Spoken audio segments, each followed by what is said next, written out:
The Earl of Briarton was an artistic figure in the Kingdom of Lancaster. The guy was considered the best and most popular. He was famous for his subtle and colorful artistic style. He was a young man with short hair, an amazing body and strong hands, in which he held brushes like a feather. He constantly received many compliments while basking in them. The guy became known as the Hand of God, or rather that's what people called him.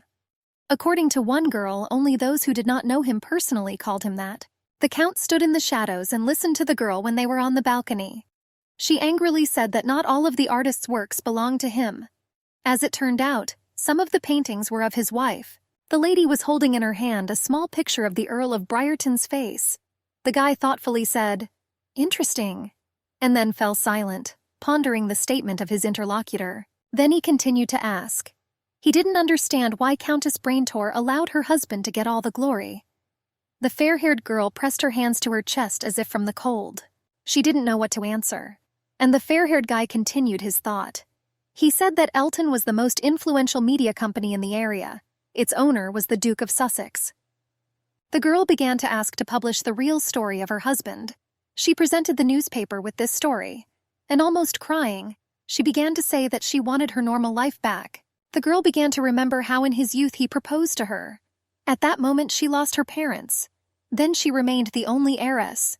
It was a great pain for her. She recalled that it was Ryan who later healed all her pain. He promised that he would always be by her side, and the lady decided to connect the future with him.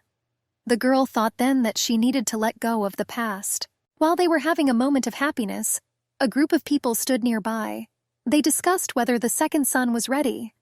One man said that he was now having difficulties with inheritance and obtaining a title. Then they already lived together. The girl remembers how her husband, while drinking, reasoned about the point of being a count. He said that every man must somehow find a way to become famous. The Countess said that she wanted to fulfill all his wishes. The guy constantly asked the question what he did that God didn't love him so much. The girl began to paint pictures herself. She had to write her husband's name on the paintings so that he would receive the coveted glory. She tried her best. The Countess did this so that her beloved would be happy.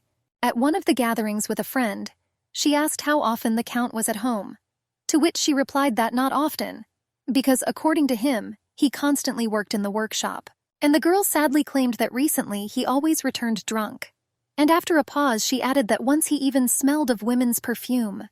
Naturally, Ryan denied everything. The girl was lost in thought. Then her friend unexpectedly announced with a bright and calm smile that part of the fault was the Countess herself. The girl listened to her friend with fear and anxiety. She asked if Inessa thought the same.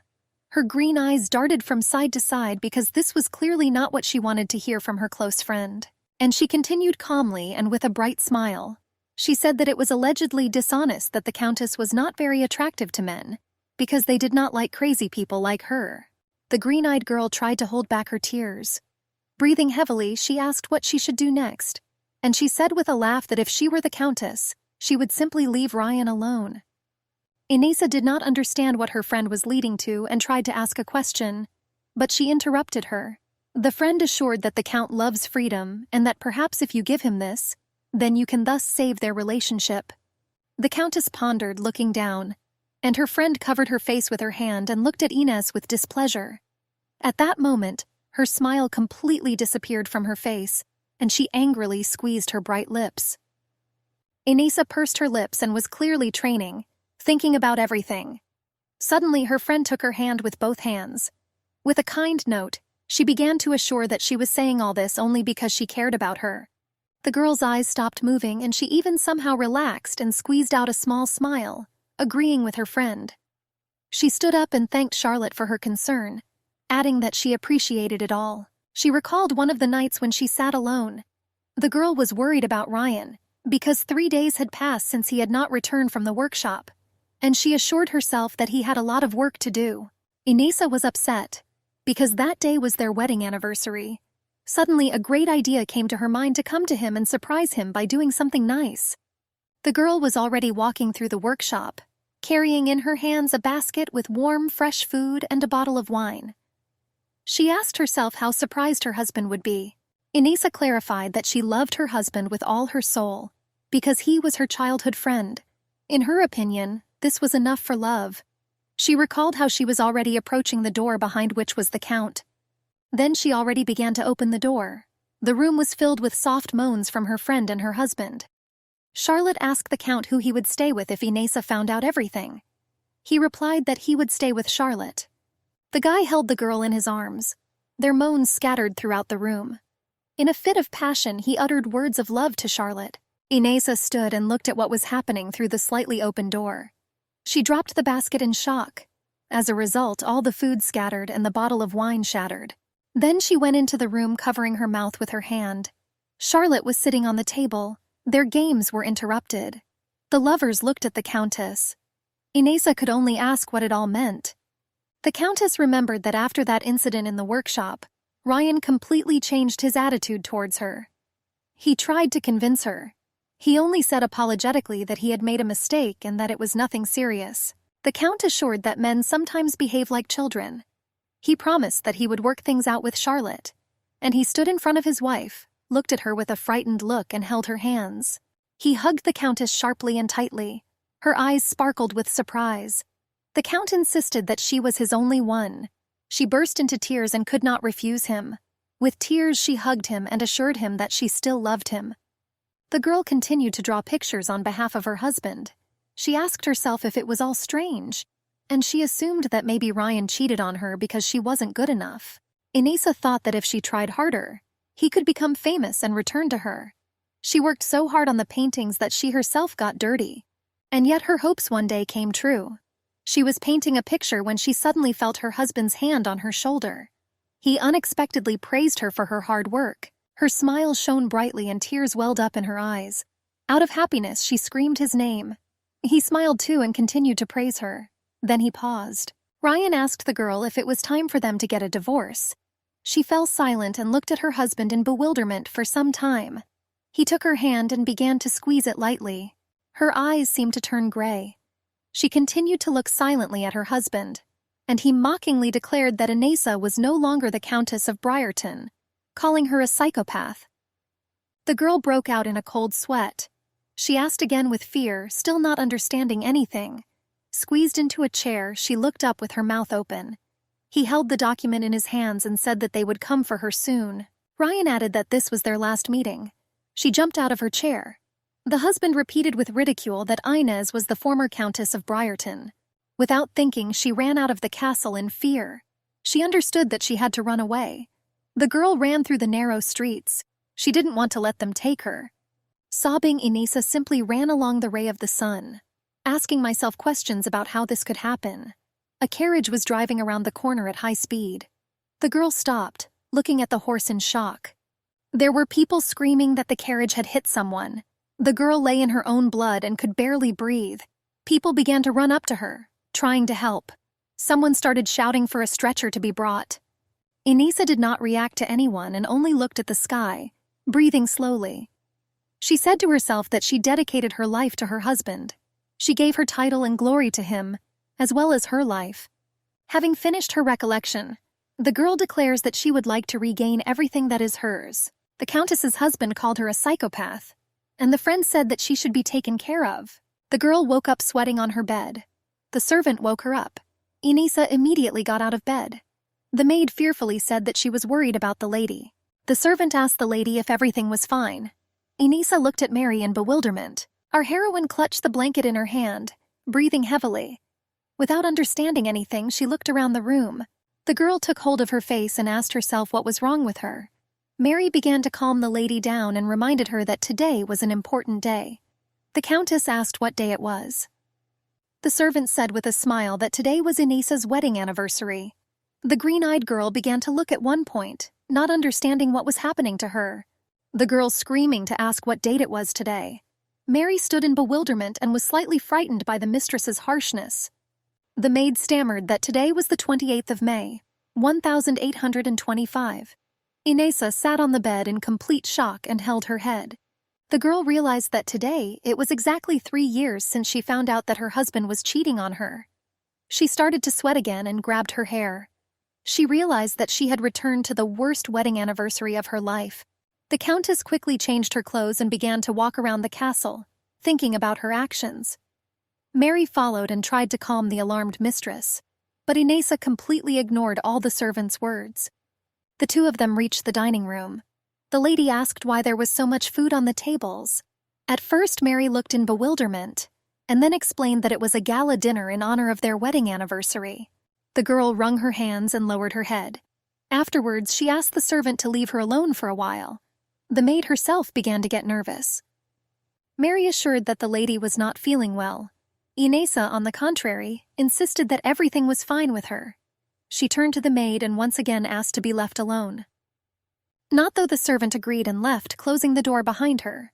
The girl lowered her hands and looked ahead, remembering everything. Inesa remembered the food and wine. She recognized the flowers that she herself had chosen to decorate the table. The girl said that it was all to make Ryan happy. Raising her hand, she knocked the flowers and the vase onto the floor with a flourish, causing it to break. With anger, she remembered her husband. The girl took hold of the tablecloth and pulled its edge. As a result, all the cutlery and food scattered in different directions, and the dishes broke. Inesa remembered and cried. She realized that her husband never loved her. The girl accused herself that she was stupid and that her love was pitiful. She told herself that her friendship with Charlotte was pointless. The Countess fell to her knees, not letting go of the tablecloth. She felt ashamed of how naive she was. The girl tried to somehow calm down. Inesa sat down in a chair. She began to remember the past. No one saw Ryan that day. The girl concluded that her husband was then on a date with her friend. Standing up, she told herself that she needed to pull herself together. Inesa realized that now she needed to start working. To begin with, she decided to return everything that Ryan had taken from her. The girl reasons that the best way to accomplish this was divorce. But for a divorce between aristocrats, according to the laws of the kingdom, compelling reasons were needed. This was a bigger problem in society. The man was always in charge, and the girl should only look after the house. Inesa argues that their kingdom was the most conservative. Social status did not allow women to get divorced. The only option was to make a fuss and convince the king to understand her situation. The girl suddenly realized what a scandal she could cause. Taking one of her paintings, she decided that her husband's entire reputation was only the result of creating and exhibiting paintings in his name. She told herself that if she told everyone that the paintings were not his, it would destroy his entire reputation. And she understood that this was easy to prove, because Ryan's abilities were mediocre. Her thoughts were interrupted by one of the servants. He opened the door slightly and apologized and said that he had brought a fresh newspaper. The girl immediately took the newspaper but continued to think. Reading the newspaper, she began to remember. Elton was the most influential newspaper in the kingdom. There, her husband published paintings, and through her he became so popular. Clenching her fists tightly, Inesa thought about how she could expose Ryan through this newspaper. The rumble and noise interrupted everything. The servants and mistress turned their heads towards the door to see who had come. It turned out it was her drunken husband. Ryan was angry that he returned, but his wife did not deign to come out and meet him. He said it was a shame for the girl. Inesa bit her lips and looked at her husband in fear. He walked up to his wife and snatched the newspaper from her hands. Ryan began to read and laughingly asked what she was looking for. The husband asked if she was looking for gossip there, and he said that all the women were alike. The guy took off his jacket and gave it to his wife. He said it was pathetic, repeating that it was expected of a woman. Inesa sadly lowered her gaze. The girl clenched her fists. She boldly asked if he had said everything. The guy looked at his wife in slight shock. Out of anger, he clutched the newspaper tightly. Inesa boldly looked straight into his eyes. She confidently asked him questions that he would most likely ask her. The husband pursed his lips and remained silent, and sweat appeared on his face. Inesa continued to ask questions. She was interested in time and their similarity. The drunken husband, not understanding anything, continued to look at her angrily. The Countess accused him of never visiting her during her illness. Ryan started screaming and making excuses. He said that he had a lot of work then and therefore could not come to her then. In a calm and cold voice, the girl replied that she did not understand what he was talking about. Afterwards, she smiled sweetly at him and wanted to know what important things her husband was doing then. Having calmed down, Ryan began to talk about the New Year's ball. As it turned out, it will be held in the royal palace. This interested the girl. The holiday was held every year. It was organized by the royal family in honor of the new year. Ryan noted that this was a great opportunity to make a good impression on the royal family. Judging by his words, everyone was trying to get there. The husband also said that this celebration would be different from the previous one. The Duke of Sussex himself was supposed to be at the ball. The girl's eyes lit up with interest, and she herself said his last name. That tall blonde man was King Edward's younger brother. Before taking the throne, the guy was the king's right hand. Inesa's husband said that Sussex was the owner of Elton. Ryan noted that the publication supported talented people, and that they all achieved great heights. The Count waved his arms and smiled slyly. He said that this was a chance for the Countess to become the best artist in their country. Coming closer, the brunette put his hand on the girl's shoulder. He ordered Inez to prepare and put himself in proper shape. The girl recalled the past. Her husband always perceived her as a servant. She was simply a way to achieve his ambitions. Inesa argued that now everything will be different. The girl clenched her fist near her chest. After that conversation, the husband went somewhere, and the girl sat and thought. Mary's servant noticed this and was worried about her mistress's health. The old servant recalled that the lady used to always be busy doing something to please Ryan. And now the servants did not understand anything what was happening to her. Mary was wondering how she could help the Countess. The door opened slightly and another maid Mary appeared. She told her that Baron Jason's lady had arrived. The old servant was immediately delighted, because she thought that this would cheer up her mistress. She immediately informed her mistress of the arrival of her guests. The girl immediately turned to the servants. Her face was not very joyful, which alarmed and surprised the servants. Our heroine reminded herself that Charlotte always acted in her own way, and now it was no better. And she began to remember how her friend always looked down on her. And Charlotte didn't want to wait for an invitation. She burst into the office herself. Immediately from the doorway, she said that she had heard that Inesa was supposedly sick. The guest pointed her outer garment to the servants. Charlotte asked again, since Inez was sick, why did she look so cheerful? But she did not wait for answers, but immediately spoke for the ball. With a smile, she asked if the Countess was going to the ball too. Charlotte's tone changed. She casually said that she did not have any carriages to go with. The girl smiled slyly and asked if she could take the Countess's carriage. The servant looked at the two girls and was very worried. Mary reasoned to herself that Charlotte could not ride in the marital carriage, despite any relationship with family members. The guest approached the Countess. Charlotte took her hand and squeezed it lightly. Inesa raised her gaze. In her thoughts, she asked about Charlotte and Ryan's plan before sending her to the hospital herself. The Countess asked the guest to let her go. Inesa took her hand back and Charlotte was clearly in shock. Biting her lip, the blue-eyed girl was confused. She asked what was the matter. Inesa told her not to touch her so casually, and she asked if she knew about decency. The Countess turned away from her guest. She asked to be left alone, saying that she was not feeling well. Charlotte began to get angry at this attitude towards her, but she tried not to show it. The girl remembered the moment where her husband gave her a document from the doctor. She also recalled her husband's infidelity with her friend. She said goodbye and told herself that there was now a new Inez before them. The Countess left the hall and closed the door behind her. She stood in the corridor and tried to let go of her old friend. Having calmed down a little and come to her senses, the Countess walked further along the corridor. Meanwhile, at the royal palace, King Edward was filling out important documents. He looked up and noticed that he was glad that his brother would come to the ball. The Duke of Sussex stood silently, completely serious. The king was very embarrassed looking at him. Afterwards, Edward invited the Duke to relax. He asked if his brother was pleased that the king forced him to go to the ball. The tall blonde asked why this was necessary and what His Majesty was thinking about. The king moved his fingers. He noted that this was a great chance for the Duke to meet his young wife. Sussex thought to himself what a scoundrel the king was. The Duke said that he would only come to the opening of the ball, and then immediately leave. The king said that he would have to dress nicely. It was his order. Edward continued to insist that the lady of the Duke's heart could be at the ball. Sussex did not answer and silently left the king's room. But still he thought about Edward's words, although after that he only laughed at it. Evening fell over the estate. The carriage had already arrived at the castle exit. The crew was ready to leave at any moment. Ryan stood in a smart suit and waited for his wife. He was thinking about something and lightly hugged himself. Seeing Inez, the brunette immediately expressed his dissatisfaction with her. The guy irritably asked why it took her so long to get ready.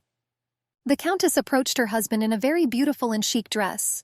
The girl was surprisingly calm and did not react in any way to her husband's anger. Ryan stood there dumbfounded. Instead of many compliments, he immediately accused her of being crazy, and the girl just smiled openly and calmly at him. She noticed that everyone at the ball would be dressed smartly. The husband did not listen to her and said that the Countess had decided to disgrace him publicly. The Countess walked up to Ryan. She took her husband's tie and squeezed it lightly, noting with a smile that it would be more shameful for him if she came in rags. Letting go of her husband's tie, the girl calmly walked onto the waiting carriage. On the way, Inesa straightened her hair and noticed the earrings. The girl remembered that her mother gave them. She also imagined that if she had not returned, Charlotte would probably have worn them. The green-eyed girl assured herself that she would rewrite her own destiny as she wanted. The castle was already crowded, and everyone had already begun to celebrate the new year. Inesa left her husband to say hello to her friends. The girls complimented the dress, which clearly pleased the Countess. She began to communicate with Baroness Wickham about local news. Two two-room apartments stood to the side of the Countess, discussing her. They didn't understand why she was dressed like that. Speaking about Ryan, one of them noticed that he neglected his wife, but they believed that it was just a rumor. Charlotte approached Inez from behind. The blue-eyed girl stood in shock and clutched the hem of her dress. Inesa immediately saw her former friend. Charlotte, with obvious concern and mockery, asked about the Countess's monochromatic style. The green-eyed girl smiled calmly. She noticed that she liked this outfit better. The Countess also said that she had already received many compliments today. Inesa said that if she had dressed at the discretion of her friend, she would not have heard any compliments, and she added that her style was better. Charlotte was taken aback by the impudence, but did not have time to say anything. Inesa's husband appeared. He clenched his fists and wanted to tell his wife off for her rudeness. The brunette immediately shouted at her why she was talking to Lady Jason like that. Ryan noticed that they were best friends with her. The rest of the people in the hall looked at all this in confusion. The Count thought that his wife had decided to publicly quarrel with Charlotte. The brunette smiled slyly. He decided that this was a great chance to pacify Inesa. The Duke of Sussex approached them from behind. The blonde said that he came at the wrong time. At his voice, everyone immediately turned around in shock. The guy said that Count Briantron's paintings were very good. He also said that he came here to get to know the district personally. The blonde calmly asked that no matter how emotional the Count was, he shouldn't have raised his voice in such places. And he immediately tried to apologize. The Duke did not listen to the rest of the apology, but continued his thought. The blue-eyed guy aptly noted that the Count achieved success only after marriage. The blonde said that Inesa was always with Ryan and provided him with her support. He noted with a smile that it was a great day, and also asked why these unnecessary quarrels were. The Duke turned around and left. The guy asked for forgiveness in front of everyone.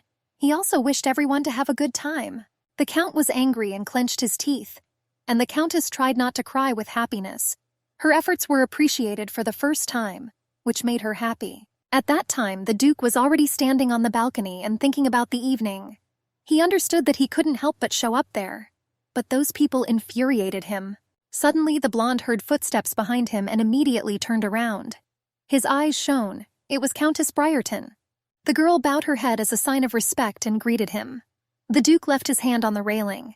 He wanted to know the reason why the green-eyed girl came here. Inesa immediately started with the main thing. She asked if Sussexy knew why her husband did not paint in front of other people. The guy was interested in this and continued to listen. The blonde thought about the girl's words. He asked himself questions about the artist. The green-eyed girl paused for a moment so that the Duke could think things over. She stated that her husband did not know how to draw. Inesa reported that most of the paintings signed by the artist were not painted by him. People crowded around the stunning painting. They discussed how such masterpieces could be created by a newcomer to painting, Earl Briarton. The Duke of Sussex also stood admiring the work. One of the workers asked the blonde whether it was the first time he had seen the Count's paintings. He answered that it was the first time, and then said that such beauty really captivated me. The blonde reasoned that Ryan deserved to be called the hand of God as an artist. After those confessions, the guy was shocked. He couldn't believe that all of Ryan's paintings weren't from his brush. Having calmed down, the Duke asked what exactly the Countess meant. The girl explained that her husband achieved fame at the expense of another artist. She noticed that Ryan was not a real artist. The blonde, looking at Inessa, thought about her words. He reasoned that if her words were true, it might offend the Lancastrian art world. The Duke looked into the girl's green eyes. He asked to prove her words. Inessa quickly agreed to confirm their veracity. The girl approached the king's brother. She was holding a pencil and a piece of paper in her hands, which rather puzzled him. Inessa leaned against the windowsill. She began to draw a picture on paper. The Duke noticed to himself that the girl's movements were quite smooth, comparing them to water in a stream. The green-eyed girl was focused on her work. The blonde began to reason that the Countess was most likely hiding her talents. Inessa quickly finished the drawing and handed it to the blue-eyed Duke of Sussex. As it turned out, the girl drew him himself. The blonde shyly took the drawing. Inessa claimed that she herself was the performer of her husband's work. The blue-eyed guy ordered her to stop, and he stated that the Countess did not need to explain anything further, assuring that he understood everything. Sussex reasoned that the Earl stole all the glory from his wife. The green-eyed girl could barely hold back the tears that were coming. The Duke said that this explained why no one had seen Ryan making paintings. The Countess agreed with him. She clarified that in this way everyone would know her husband's secret. The blonde asked why the girl decided to reveal everything now. The girl bit her lip and did not answer. She only noted that the Duke's reputation would not suffer. Inessa moved her hands behind her back. The girl bowed and asked to inform her about the decision of the owner of Elton. The Duke of Sussex smiled calmly. The guy said that he would let the Countess check the newspaper next week. He clarified that it would be his decision. Inessa smiled joyfully, slightly embarrassed. Her eyes shone with happiness. The blonde man abruptly came close to the Countess. He was holding a handkerchief in his hands. The Duke bowed his head to the girl and noticed that her hands were stained with graphite. The blue-eyed guy asked Inez to wipe his hands. The green-eyed girl thanked the Duke and left. She entered the hall, where her already drunken husband met her. Ryan asked where she was while the banquet was in full swing. The girl turned away from her husband. She apologized and stated that she would like to return to the mansion earlier and rest there. Ryan was perplexed. Inessa noticed that her husband could have stayed at the celebration, and she would have gone home alone. Her husband did not try to dissuade her, but on the contrary seemed even delighted. He said that it was her choice and the Countess could go quietly. The Duke stood at the window and thought about the Countess. The blonde reasoned that if she was right, then this was a betrayal of the empire by her husband. The guy noticed that it was almost impossible for women and commoners to make their name. He argued that despite the fame, it should not be abused. The Duke again admired Inessa's abilities. His thoughts were interrupted by a servant. The gray-haired man announced that the Countess of Briarton had already arrived. The blonde turned silently to the servants. He understood that if the girl's words were true, then it would be a real sensation. A girl in a chic red dress walked into the room. She bowed and greeted. The Duke approached Inez. He also said hello and asked her how she was feeling.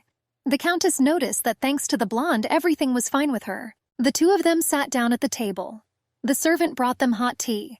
The Duke reasoned that it is difficult for an artist to hide his work process. But he also added that since Ryan's wife was drawing, this explained why the Count refused to work in public. The Duke clarified that this was questionable behavior for an artist.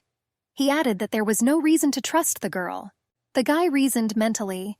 He understood that strong measures were needed if everything Inez said was true, and he added that then the Countess would need help.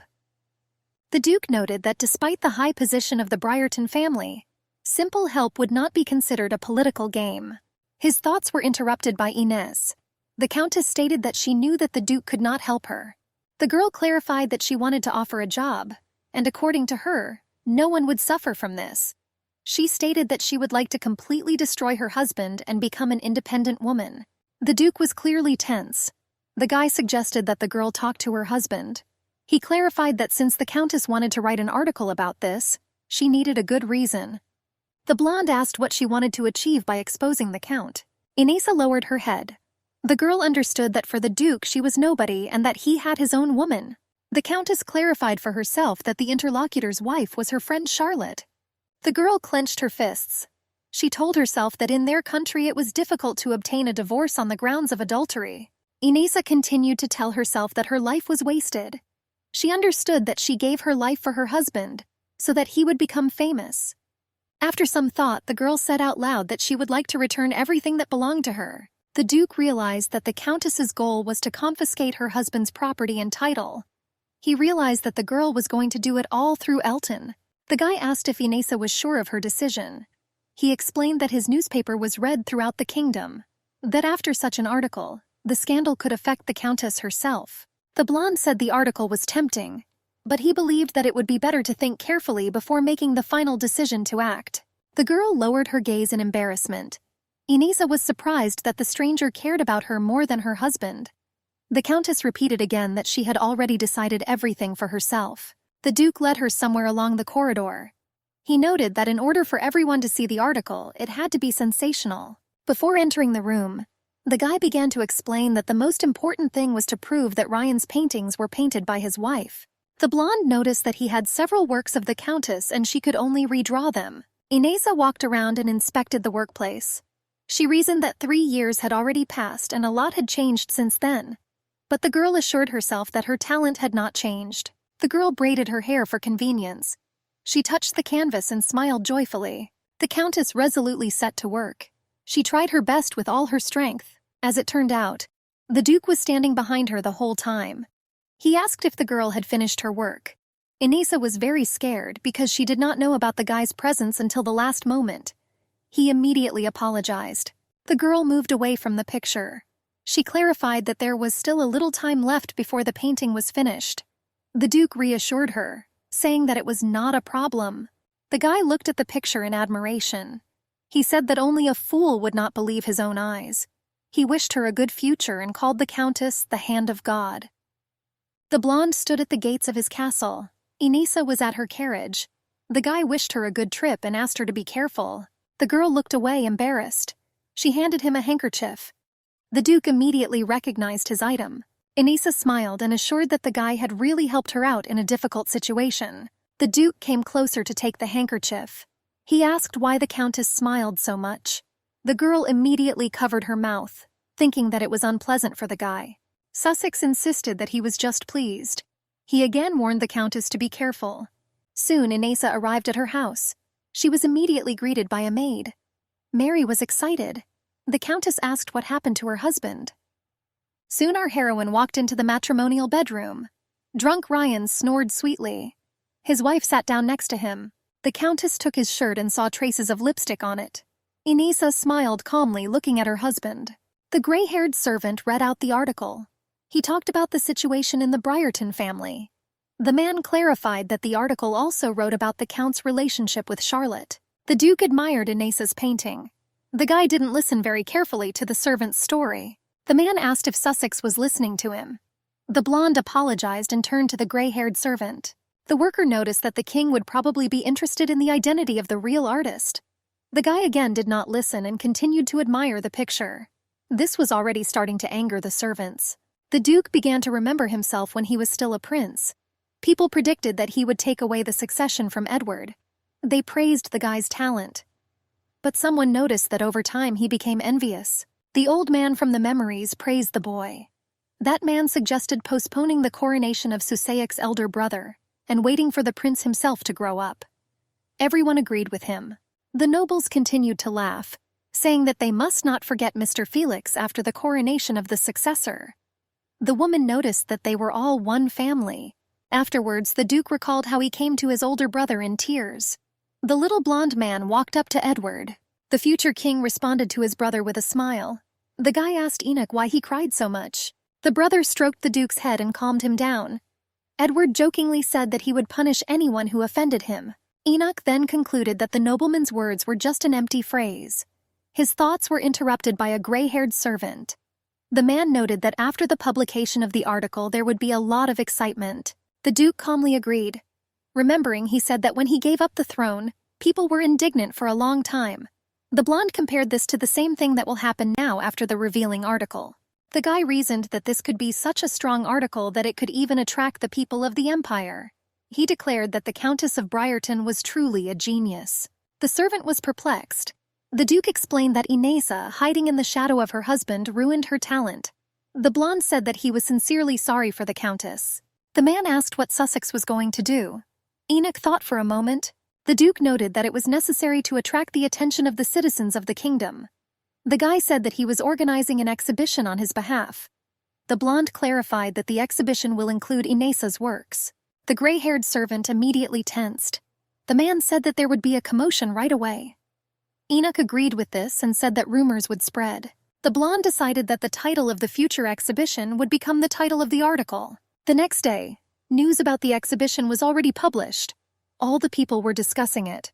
The newspaper said Sussex wanted to support talented artists. This greatly interested Ryan and his mistress. Inesa also read the newspaper. She understood that something big was coming. Inesa sat and drank tea. A joyful district came to her. The husband asked if the girl was aware of the exhibition that the Duke was organizing. The Countess asked what this exhibition would be in honor of. The guy only replied that this was his chance to shine brighter. The brunette believed that his success should be a source of pride for his wife. Ryan said that it was necessary for his wife to paint the picture. He asked if the Countess would do this. Inesa ignored her husband's question. The girl noticed that he had lunch with her for the first time in a long time. Ryan tensed and made excuses. He explained that he simply had an active life with a constant job and therefore was rarely at home. The Count suggested that after this conversation he should come home earlier. Inesa replied that she would think about her husband's proposal. The brunette thanked the girl. She looked at Ryan and grinned. The girl reasoned to herself that her husband had already fallen into a trap. The Countess came to the Duke. The girl spoke about her husband's request. Enoch replied that Ryan's greed knew no bounds. They began to discuss their future plan in detail. And the plan was that Inesa would paint the picture and it would be exhibited in 2 copies, one from Ryan and the other on behalf of his wife. The blonde noticed that because of the similarity of the paintings, rumors would begin to spread. He was sure that in this case people would recognize the Count's lies. The Duke clarified that the girl should try to draw 2 identical pictures.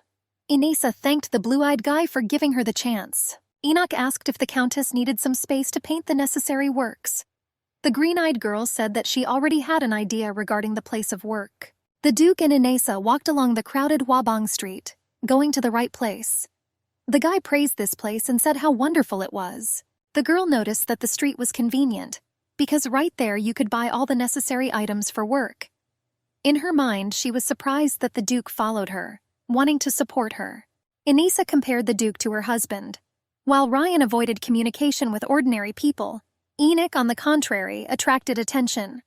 The green-eyed girl noticed that it was advisable for them not to run into her husband. She also said that she opened a workshop here with art materials. Suddenly, their conversation was interrupted by a girl. The lady with the short hair immediately recognized Inez. The Duke asked the Countess in her ear what kind of girl it was. She immediately said that she was supposedly the owner of the studio. Ineza noticed that it was easier to hide this way. The 3 of them entered the building. That girl told me about the top floor for the studio and immediately suggested we go up there. Inesa and the Duke went into the room. The blue-eyed girl invited them to look around. She also said that there was a gorgeous view through the huge window. The Countess opened the window without hesitation and looked out into the street. The green-eyed girl was touched by the view. The Duke approached Inez. The owner of the studio said that after the inspection, she would be waiting for them downstairs. The blonde noticed that the view from the window was truly wonderful. The blonde said that this place was ideal for inspiration. The Countess clarified that she wanted to paint this landscape from the window for the exhibition. The girl admired the place further. She thanked the Duke for coming here with her. Enoch clarified that he himself wanted to do this. Inesa noticed that the guy had spent a lot of his time and was clearly hungry. The long-haired girl took a sandwich out of her bag and offered it to the blonde. The blue-eyed guy looked at the food in surprise. The Countess immediately thought that Enoch would not have eaten this, since he was an aristocrat after all. Enoch thanked his companion with a smile. The guy quickly ate the snack. He noticed that it was too good for a regular sandwich. The Duke proposed a bet. It was that if the Countess achieved her plans and returned what was rightfully hers, then they would arrange a dinner for 2. Inesa looked into his eyes, surprised that he wanted to have dinner with her. The Countess immediately agreed. The girl declared that she would feed the Duke the most delicious food she knew. Enoch slyly replied to the artist that he would look forward to this event. The Duke walked in the costume of a commoner and no one recognized him. The guy went into the studio where he was met by a blue-eyed girl. Miss Wren immediately said hello. The blonde asked where Inez was now. The blue-eyed girl replied that the Countess was already on the top floor. The owner of the studio noticed that the Countess was going to paint a picture for an exhibition. She also said that Inessa's paintings were amazing, but she was worried that the girl did not think about her health at all. Ren asked what kind of relationship he had with the Countess. She noticed that the blonde came to this girl every day. The Duke did not answer these questions and went upstairs. Enoch began to think. He knew that since they looked like a couple, if everything came out, they would have a lot of problems because of it. The blonde knocked warningly on the door. He apologized as he entered the room. The Countess did not pay attention to the guy who entered and was focused on creating the picture. Seeing Enoch, Inessa was very frightened. She told him to immediately go into the room and not stand in the aisle. The blue-eyed guy noticed that he knocked twice. The Countess explained that she might not have heard due to her great concentration. The Duke said that he bought food, and during a break from work he offered her something to eat. He stated that he bought the sandwiches because he thought the girl liked them. The Countess smiled at him joyfully. She clarified that this was the first time someone took care of her. Inessa said that she had almost finished the paintings. The girl offered to look at them. The long-haired girl clarified that the Duke had better immediately appreciate her work. The lady pulled the cover off the painting. Enoch admired the picture. She noted that it was this painting that would be exhibited under her name as the Countess. The girl also removed the cover from the second picture. The blonde noticed that it was like a series of landscapes. Inessa clarified that she drew it this way on purpose. In her opinion, through the similarity of the paintings, all people will guess that there was only one author. Enoch was sure that the girl's plan would work. The Countess was glad that His Excellency liked her work. The Duke asked the girl if he could take the finished painting. Inessa denied, clarifying that she would like to take it home first. The Countess explained her action by saying that maybe her husband would like it, and he would change his mind. The guy looked at Inez with displeasure. The blonde understood that she was still holding on to Ryan. Enoch suggested that maybe the green-eyed girl still hoped to receive praise from her husband. Inessa returned to her house in the evening, where she was met by a servant. The lady asked Mary to bring things from the carriage to her room. The Countess was about to go to the castle, but her husband's carriage arrived. The brunette was drunk again. The guy approached Inez. The girl invited him to look at the painting she had completed. Ryan refused, answering that he completely trusted her in this matter. After that, her husband went to the mansion. He stated that he wanted to drink more. The Countess looked at her husband with a sad look. Tears welled up in her eyes. The day of the exhibition has arrived. People admired the fact that everything was held in the royal palace. Marquis Usher approached the entrance. He was the head of the art society. The man noted that no matter how many paintings were brought, only worthy ones would be selected. One of the commoners invited the Marquis to go inside. They slowly walked into the hall. All the people crowded around the two paintings. The head of art approached the crowd and asked what was the matter. One man in the crowd explained that one of the paintings on display was of the Earl of Briarton, but another picture was very similar to it, although the authors were different. Inessa soon came to the exhibition. The green-eyed girl was surprised by such a large number of people gathered. The Countess smiled embarrassedly, wondering how she could get to the center of the hall. People began to look at the girl. When Inessa went inside, people began bombarding her with questions, but their questions were the same. Commoners tried to understand how the two paintings could be so similar. The Countess clenched her fists with excitement. The girl understood that receiving so much attention was difficult for her, but she realized that she herself had been working towards this for a long time and persistently. Inessa, trying to calm her emotions, confidently declared to herself that what was happening now suited her. When she was already inside, she was suddenly greeted by someone. Turning around, the girl saw the Duke of Sussex. The guy came closer to her. The blonde took her hand and kissed her palm in greeting. Other people noticed them. They were shocked by their close relationship. Enoch said that the Countess had attracted enough attention. The green-eyed girl praised the guy's courage in her thoughts. Then the Duke smiled and extended his hand to her. He invited them to walk through the exhibition together. He explained that this exhibition was for Inessa. Afterwards, Enoch introduced Countess Brian to everyone. The Duke loudly declared that it was the girl who was the author of the decoration of the entire exhibition. This caught everyone's attention. The blonde clarified for everyone that Inez was the hand of God. The long-haired girl squeezed his hand tightly. All visitors to the exhibition were shocked. One of the girls concluded that since the lady was an artist, then Ryan was a deceiver. Ryan himself was lying in bed and resting. Charlotte ran to him with a newspaper. The Count was at a loss, but she made him read the article. The brunette took the newspaper from the open page. The newspaper said that the Count was a fraud. The blue-eyed girl began to scream at her lover. She clarified that it was a yellow press and that the whole city had already read it. The Count immediately hurried to come to the exhibition. People noticed his appearance and discussed his impudence. Soon Ryan noticed his wife in the crowd. The man started yelling at Inessa. The brunette came close to the Countess. He began to blame her for ruining all his desires. Inessa did not react to his furious cry. The girl threw his hands away. She noticed what she did, everything he wanted, and she clarified that she gave him all her glory. The Countess announced that she was no longer going to write for Ryan. The brunette asked her again. He was very scared. Inessa repeated her words. The girl also proudly asked how long her husband was going to use it. The green-eyed girl pressed herself against the brunette. She quietly noted that Ryan was like a parasite. The Count tried to attack his wife, but he was immediately grabbed by security. People were shocked by his rude actions. The brunette noticed that Inessa had changed radically. He didn't understand what all this could mean. At this time the Duke approached them. The blonde said that he was glad to meet Ryan. Enoch clarified that it was strictly forbidden to harm others at the exhibition. He noted that this could cost the Count his reputation. Ryan began to frantically think about the situation. The brunette realized that the Duke himself was involved in all this. Inessa turned to her husband. She told him to return home to the mansion, and then she noticed that she would send a letter of divorce. The next day a new article appeared in the newspapers. It talked about the Count's divorce from his wife. The question on everyone's mind was who would benefit from the end of the marriage. King Edward read his brother's newspaper. He said some pretty funny things were happening in his kingdom. Enoch listened to his older brother's reasoning. Edward was surprised that the younger prince was so interested in the girl. The king noted that he thought that after the Countess's marriage, life was a fairy tale. He explained his opinion by the fact that the girl stopped appearing in society. Edward asked with a smile whether he should have visited his brother's exhibition. The younger brother asked him to calm down.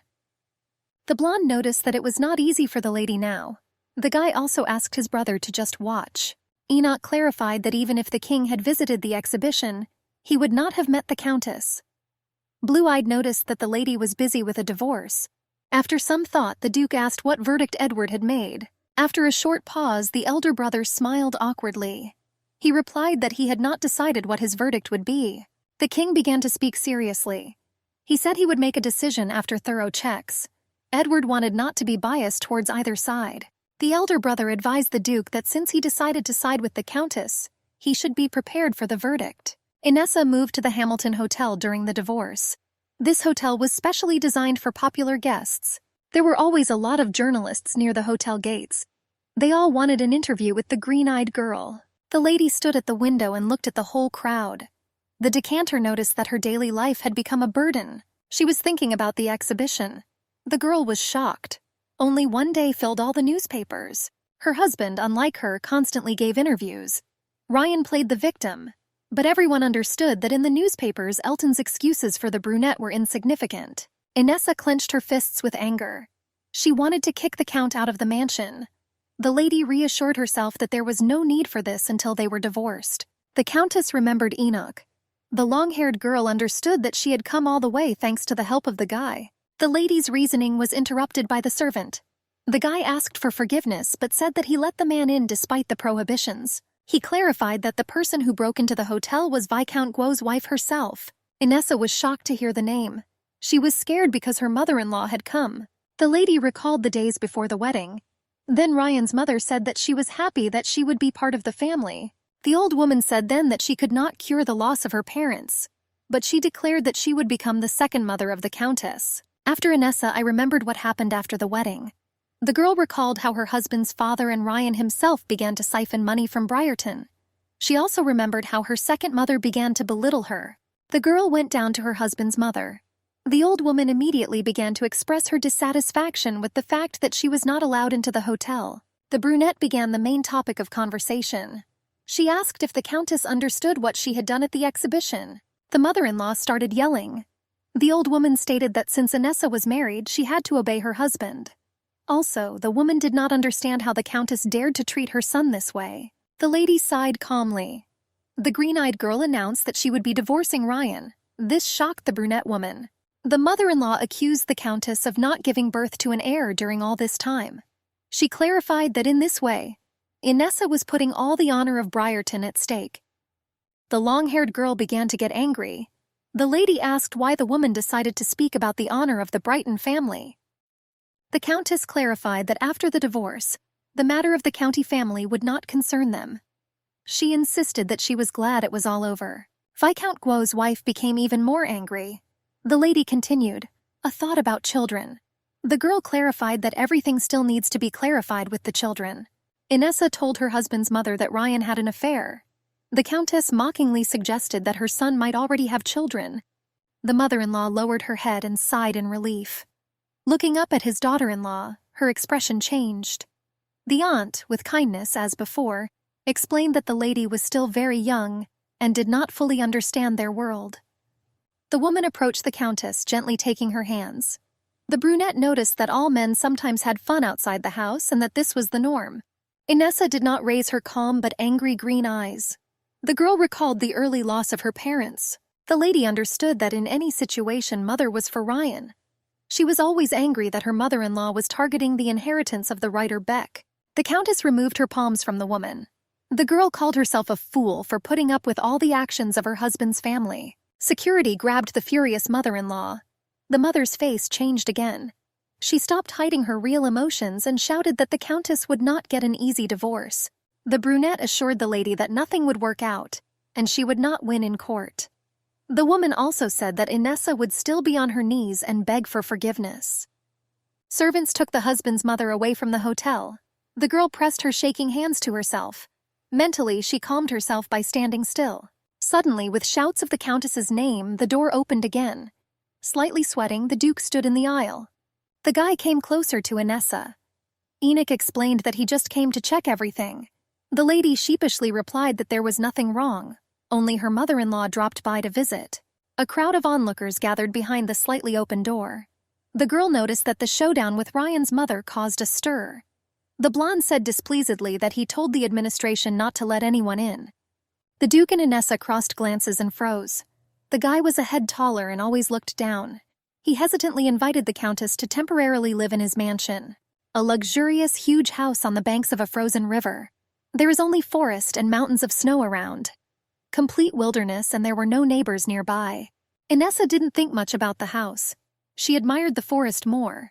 The girl pressed her hand to herself from a slight chill. The Countess remembered about the divorce. There was only 1 day left before the trial. Enoch again inquired about the lady's morale.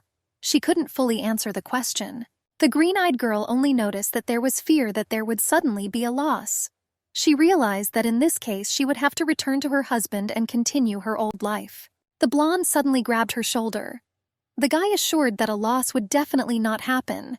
The owner of Elton said that his new girlfriend would definitely win. He promised it. Inessa couldn't stand laughing.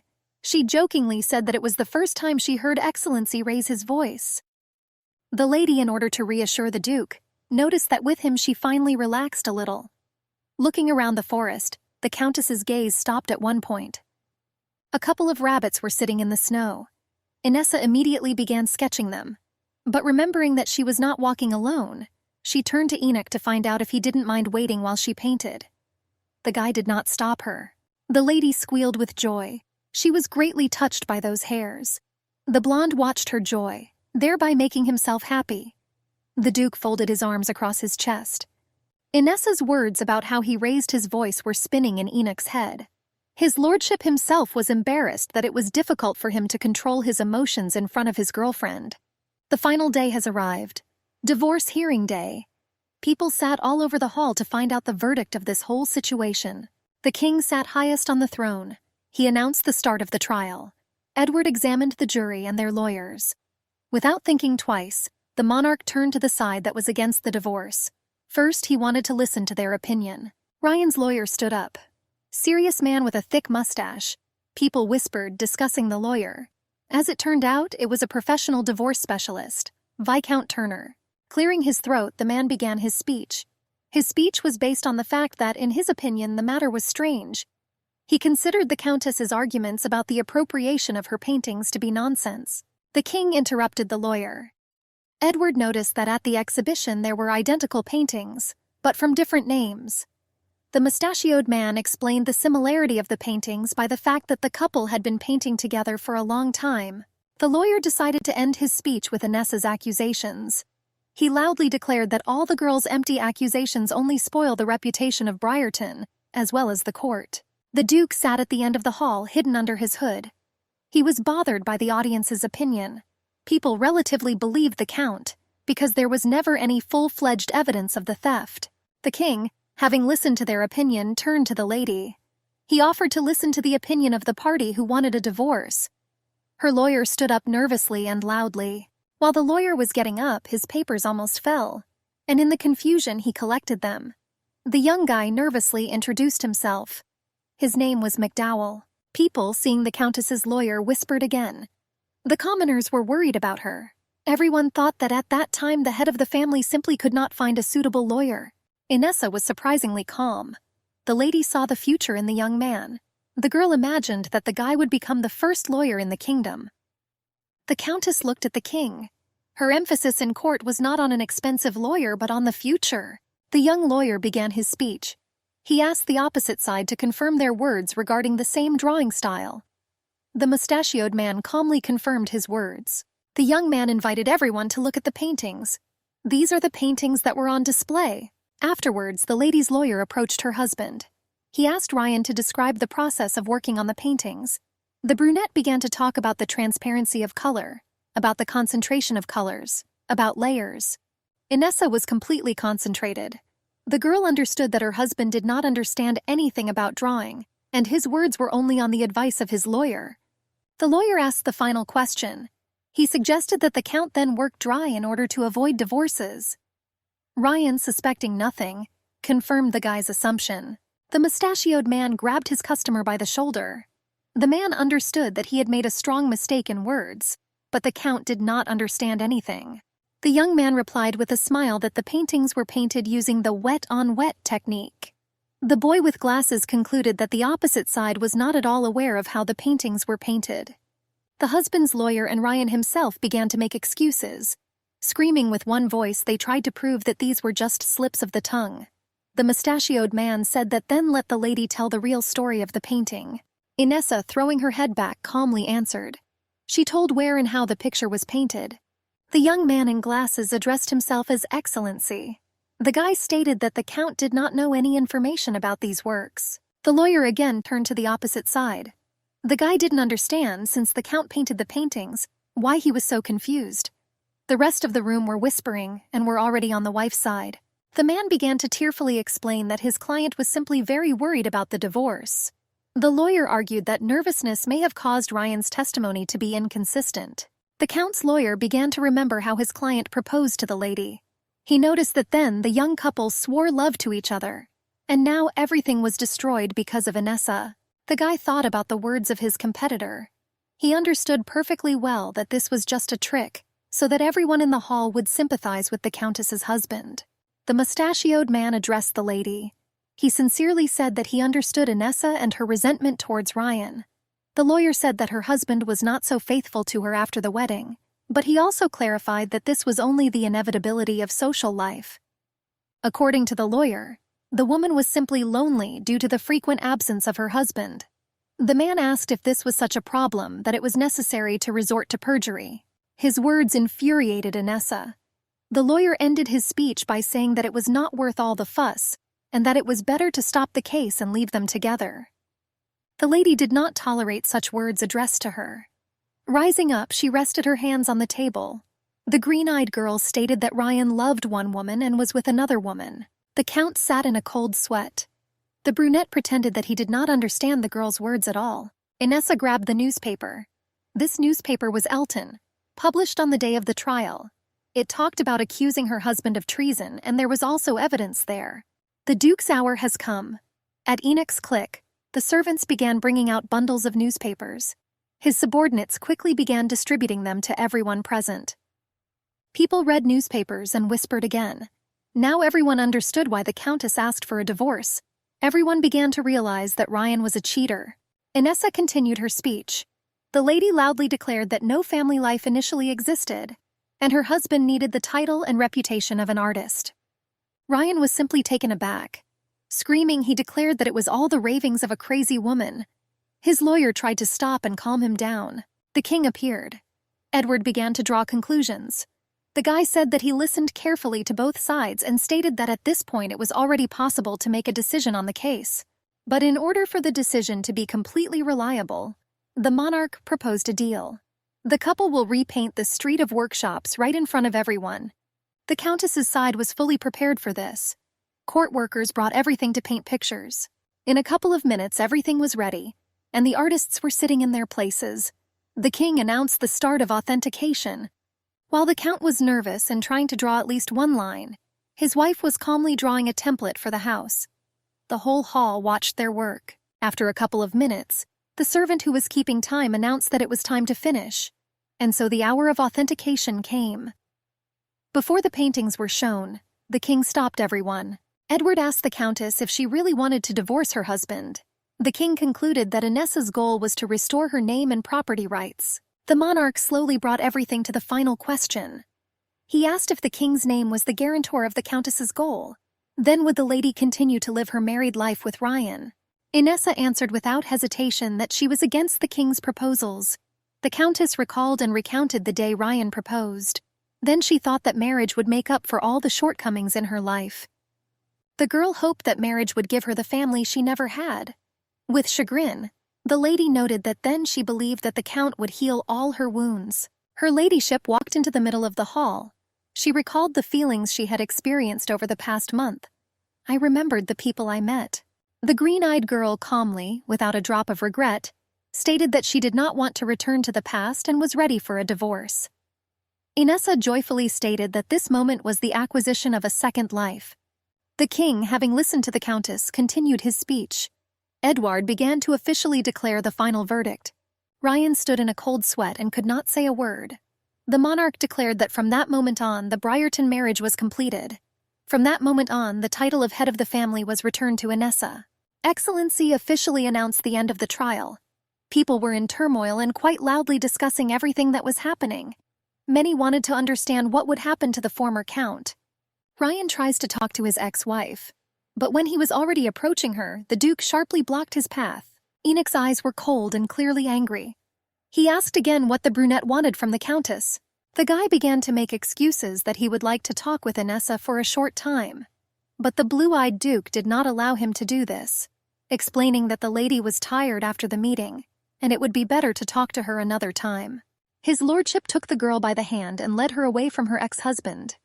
Ryan tried to address her somehow, but the lady did not react to him at all. The Duke led Inessa into a mysterious passage.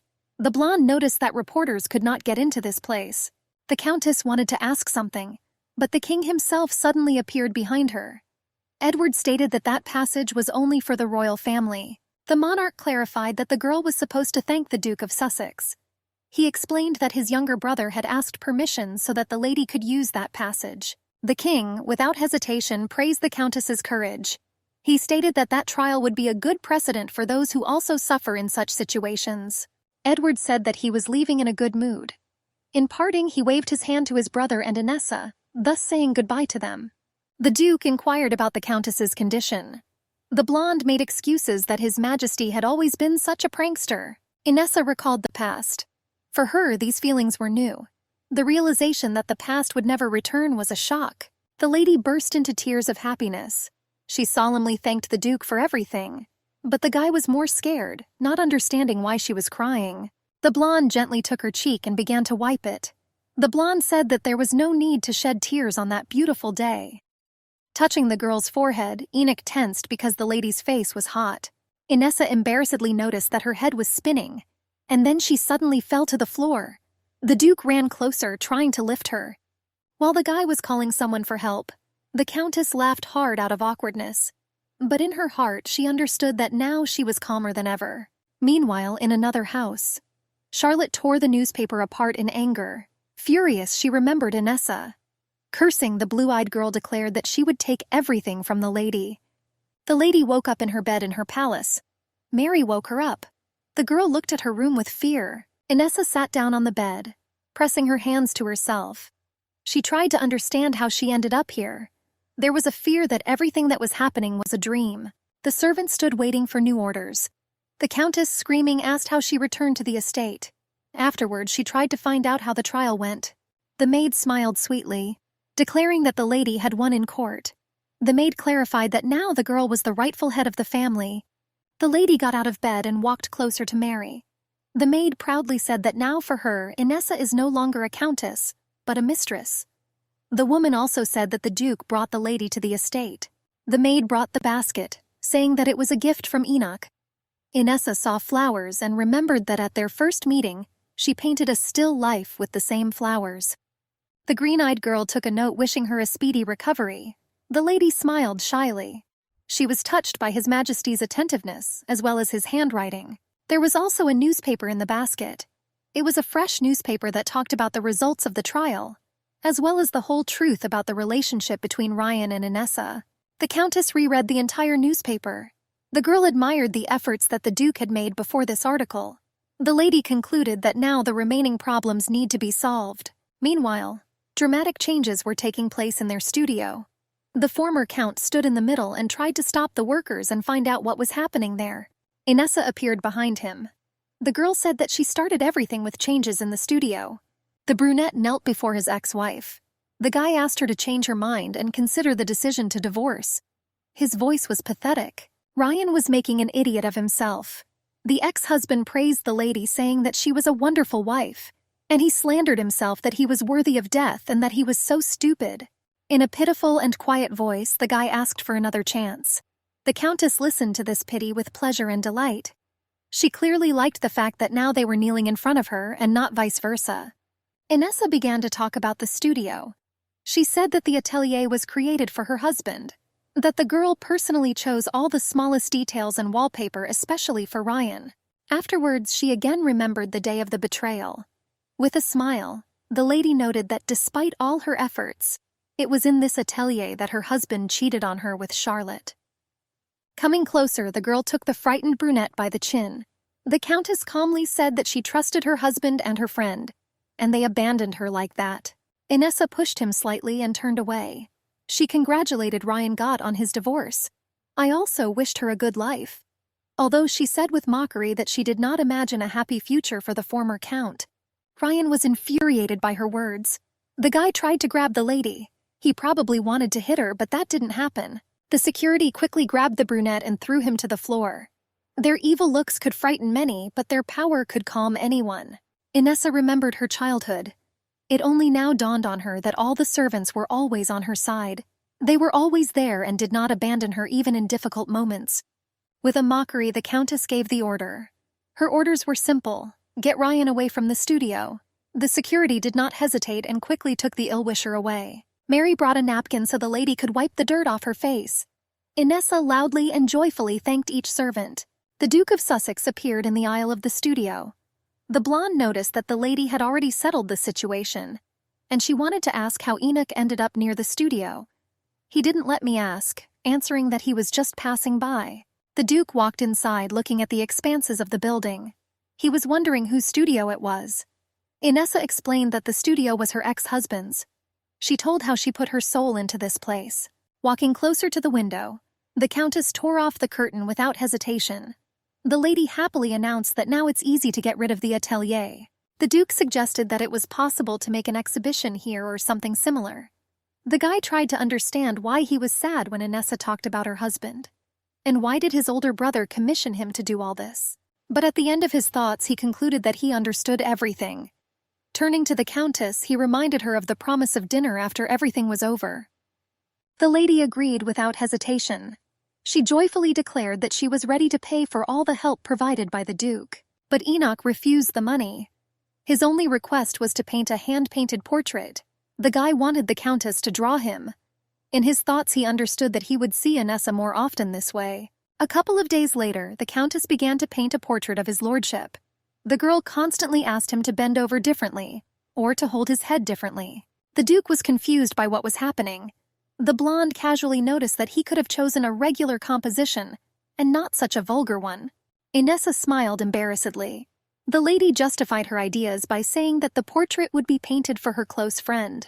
That's where the energy and bright ideas came from. Enoch sat down in a more modest position. The Countess continued to work on a new sketch. She was completely focused on work.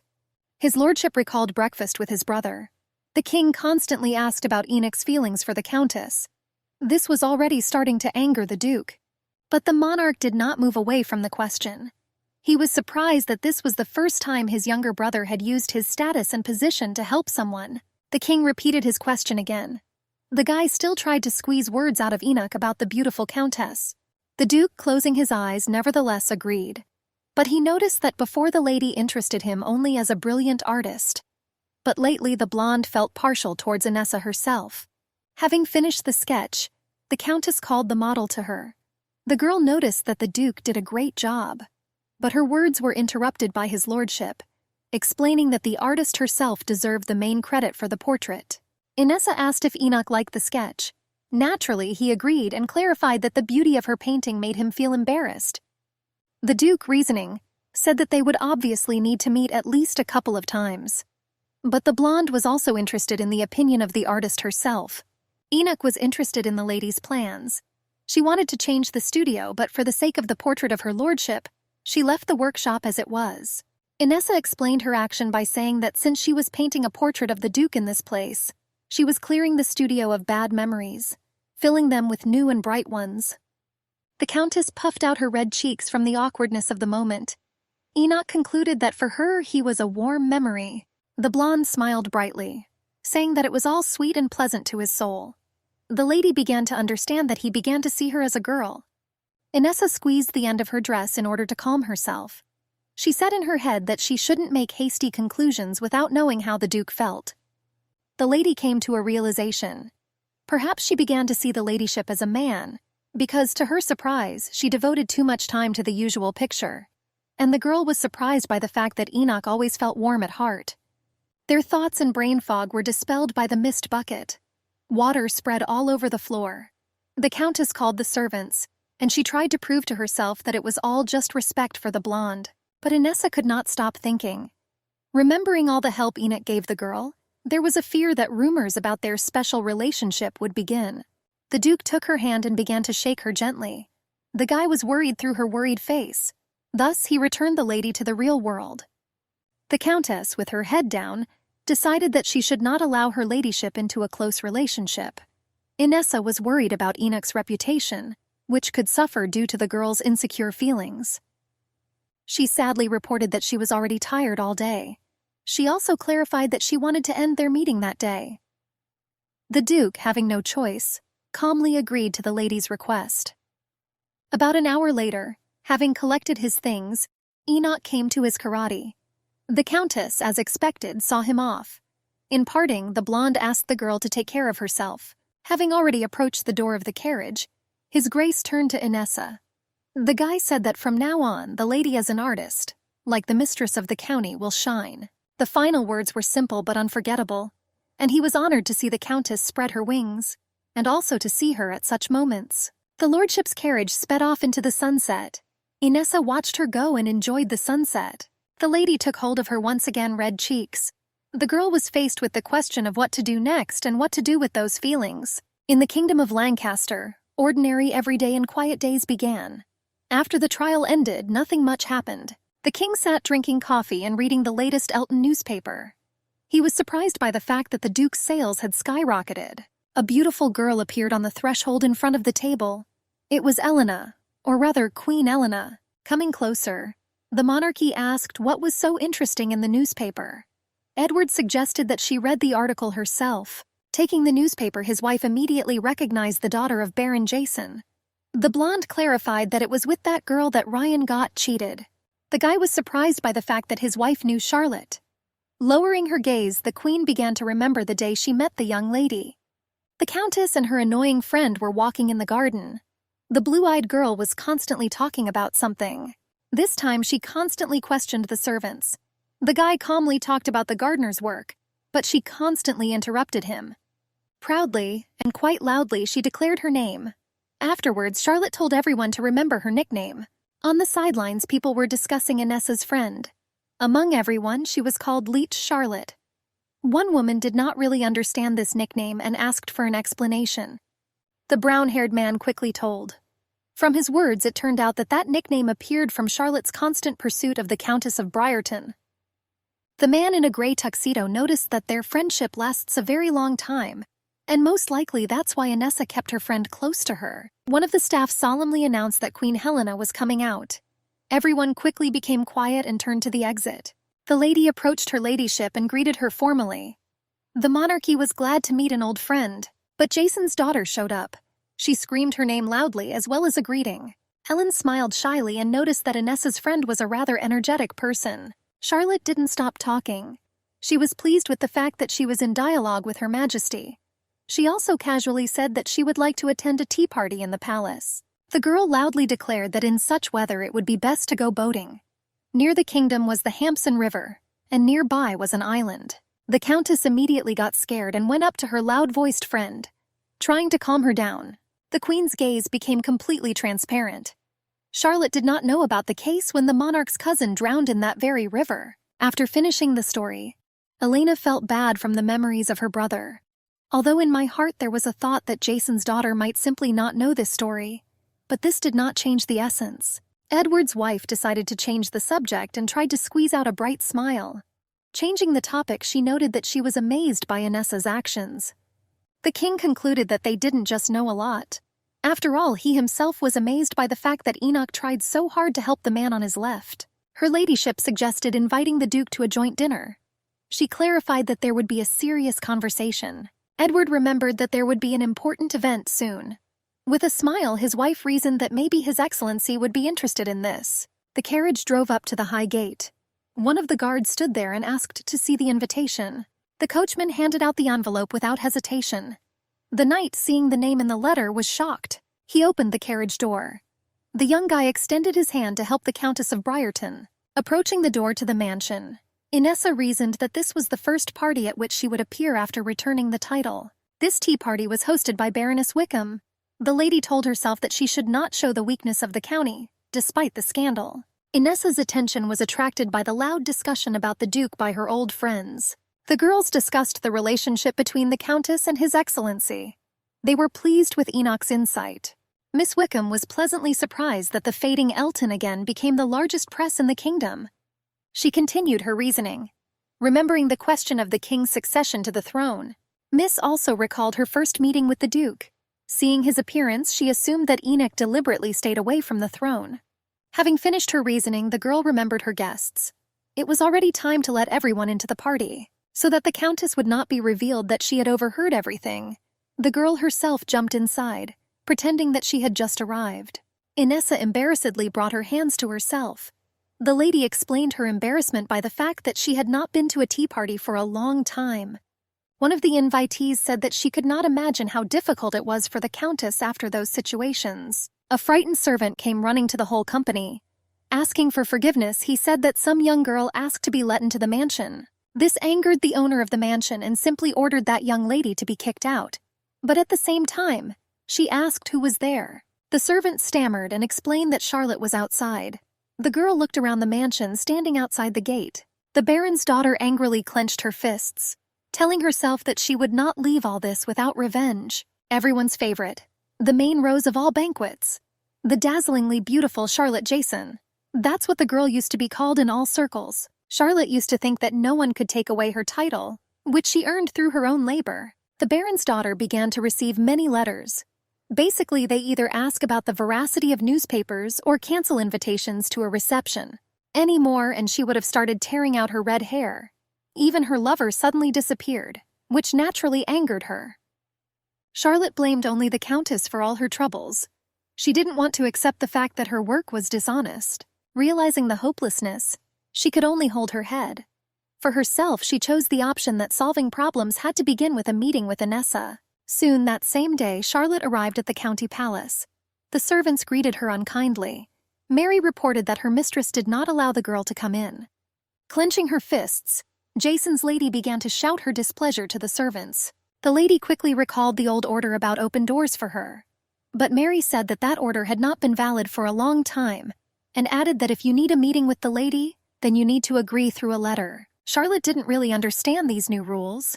Mary repeated a little louder and more rudely that this is simple ethics. The servants began to reproach Miss Jason. She said that Inessa had already done enough favors because of their friendship. Charlotte naturally was angry about all this. Without holding back her emotions, she said that the Countess did nothing for her. Mary, blushing slightly, declared that the conversation was over. And then she noticed that her mistress was not at home anyway, and that she was at Mrs. Wickham's tea party. Charlotte was left alone near the gate. She recalled how Wickham had cancelled her invitation at the very beginning of the scandal. The girl firmly decided that it was a conspiracy against her. Miss Jason continued to talk. In her opinion, if she starts blaming Ryan for everything, then Inessa will quickly forgive her. Her plan was to regain the Countess's trust, and then start spreading dirty rumors in order to ruin the reputation of the county. At Wickham Manor, the girl's arrival was discussed. The hostess and her servants discussed canceling the invitation, but the servant said that despite this, Miss Jason wants to meet the Countess of Briarton. The missus ordered to simply drive Charlotte away, but her order was abruptly stopped by Inessa. The lady noticed that it was because of her that her ex-friend caused such a scandal, and that it was better to let her in order to avoid unnecessary gossip. After some time, one of the workers finally opened the gate for Lady Jason. The Countess drank her hot tea without worry. The idea of the meeting appeared in the aisle. The rest of the room continued drinking tea, but silently looked only at the girls. Charlotte's worries were clearly building up inside. She was shaking slightly but tried to calm herself mentally. Relaxing, Miss Jason spoke sharply and plaintively. To begin with, she thanked that Inessa had allowed the meeting, and then she asked a quiet question whether there were any misunderstandings left between them. The Countess took a sip of tea and suggested we talk calmly. To begin with, the green-eyed lady said that their communication styles should be corrected. The girl explained her words by saying that the two of them were nobles with high titles and had to communicate accordingly. After explanations, Lady Briarton suggested that they sit down. I also noticed that this was the place that Charlotte was looking for. With a grin, Lady Jason agreed to the offer to sit down. She also began to address you officially. Having stopped paying attention to Charlotte, the other ladies discussed the Countess's affairs. Inessa calmly said that despite a lot of trouble, nothing could be done. The tea party organizer said she was glad her county was able to come to tea despite being busy. The lady was embarrassed by this, and she only said that she was glad to be invited. The Baron's daughter sat with her eyes downcast and silently listened to the others, holding back her emotions. Inessa turned to Viscountess Fildet. She was interested in whether it was true that her husband was engaged in importing ceramics. The Countess noted that she had heard a lot about the success of that business. She was interested in the opportunity to invest in that business. The long-haired brunette was pleased with her ladyship's offer. That girl said that she would discuss the investment proposal with her husband. Charlotte pursed her lips nervously, not understanding a single word.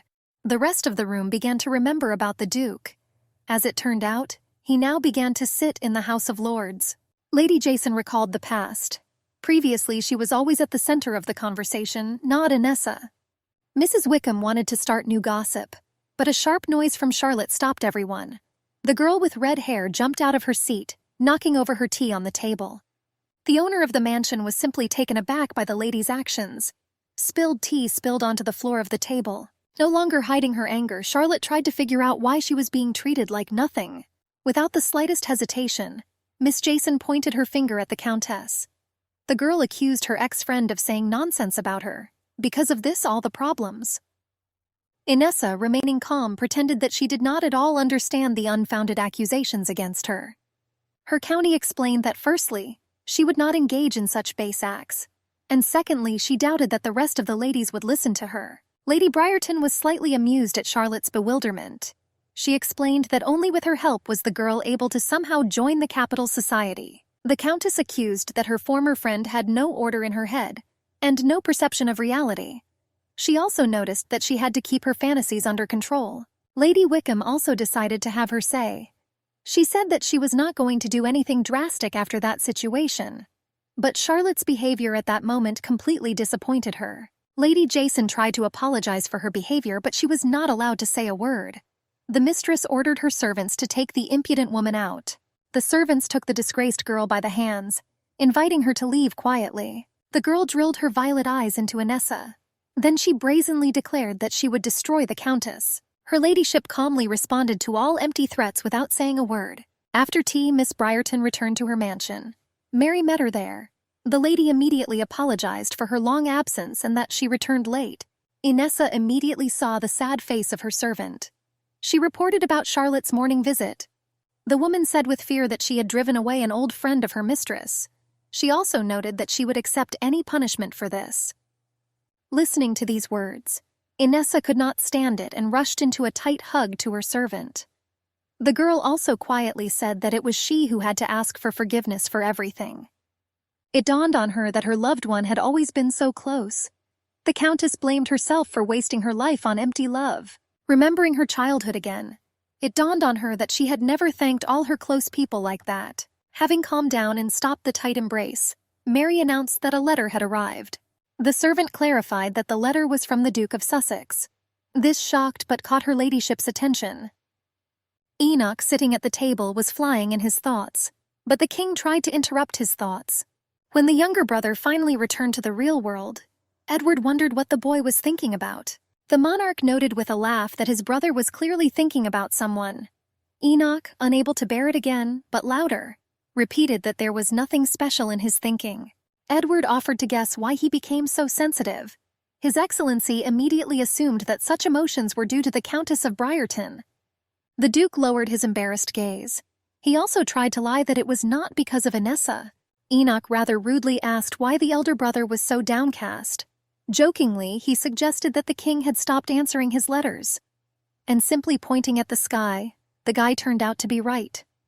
The Duke decided to tell a little about his girlfriend. In his opinion, Inessa was uncomfortable with him at the last meeting, and also his lordship told his plans to continue their meetings under the guise of painting a portrait. The guy was afraid that she could simply refuse at one moment, and the meetings would be less frequent. The king did not have time to answer anything because his wife appeared in the aisle. She asked what the brothers were talking about. Ellen approached the table. As a sign of respect, the Duke stood up to say hello.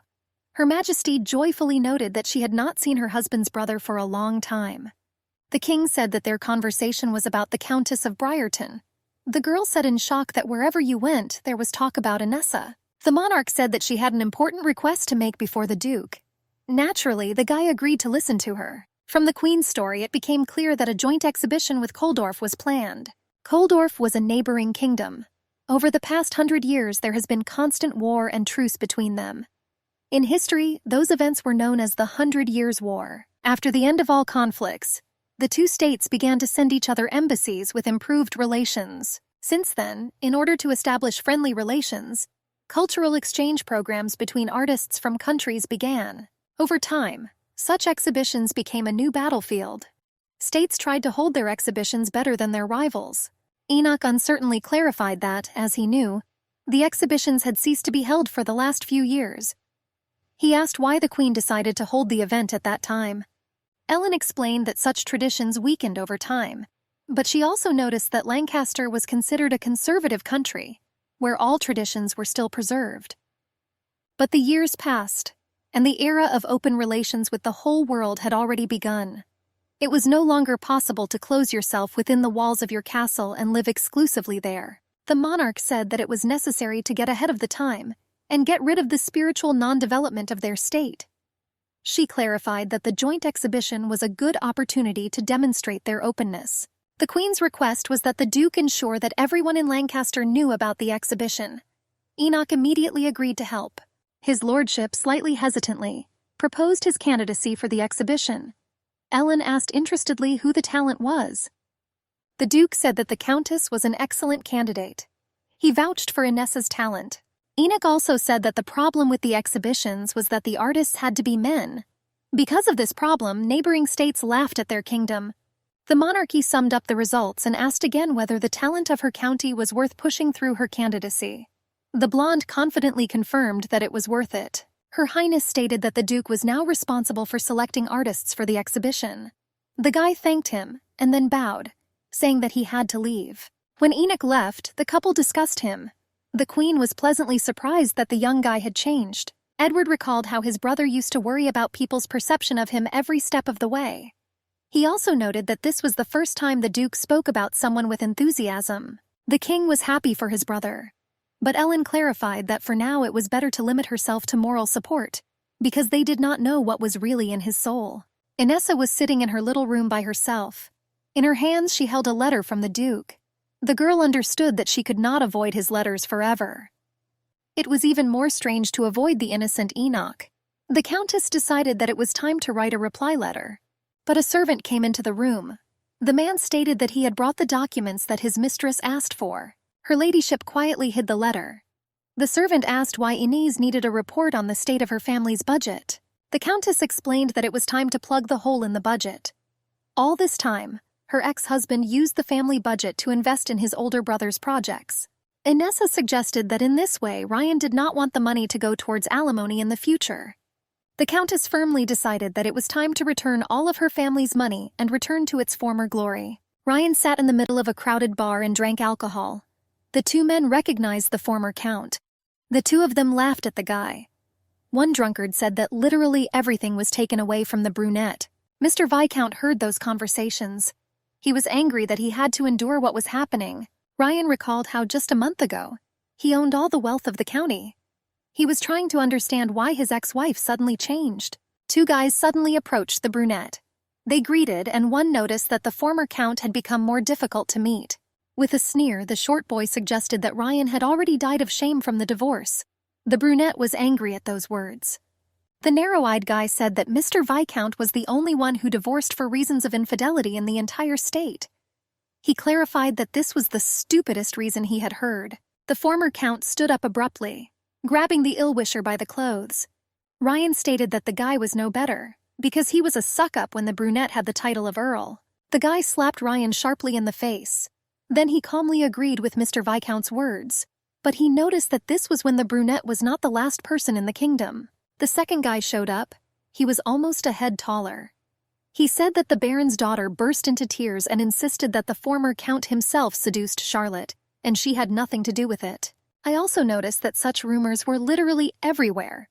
Ryan was annoyed that because of Miss Jason he had to divorce Inessa, and she also began to spread lies about him. While the ill-wishers were distracted, Mr. Viscount quickly ran to the exit of the bar.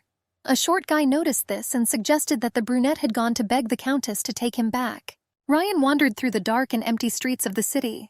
He also held his jaw where it hurt. Someone was approaching the brunette from behind. The stranger took Mr. by the shoulder. Turning, the former Count recognized his brother. The older brother tried to find out how everything came to a divorce.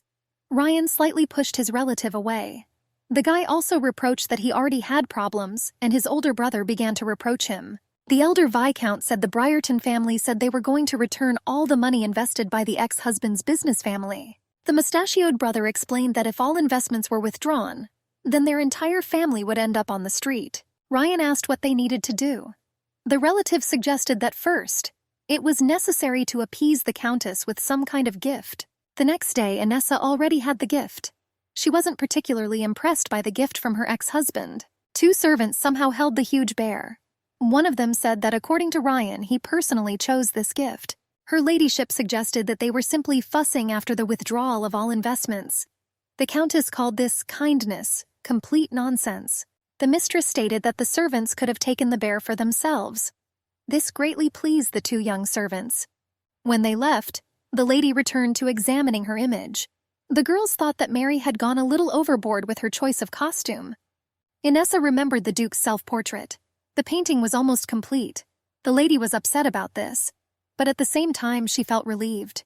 The Countess understood that spending so much time with Enoch could cause many problems. Mary's voice was heard outside the door. She said that the carriage was waiting for the lady. Her ladyship decided that this would be her last meeting with Enoch. After some time, Inessa was at His Excellency's mansion. The blonde wasn't there yet. Approaching the table, the Countess remembered the past.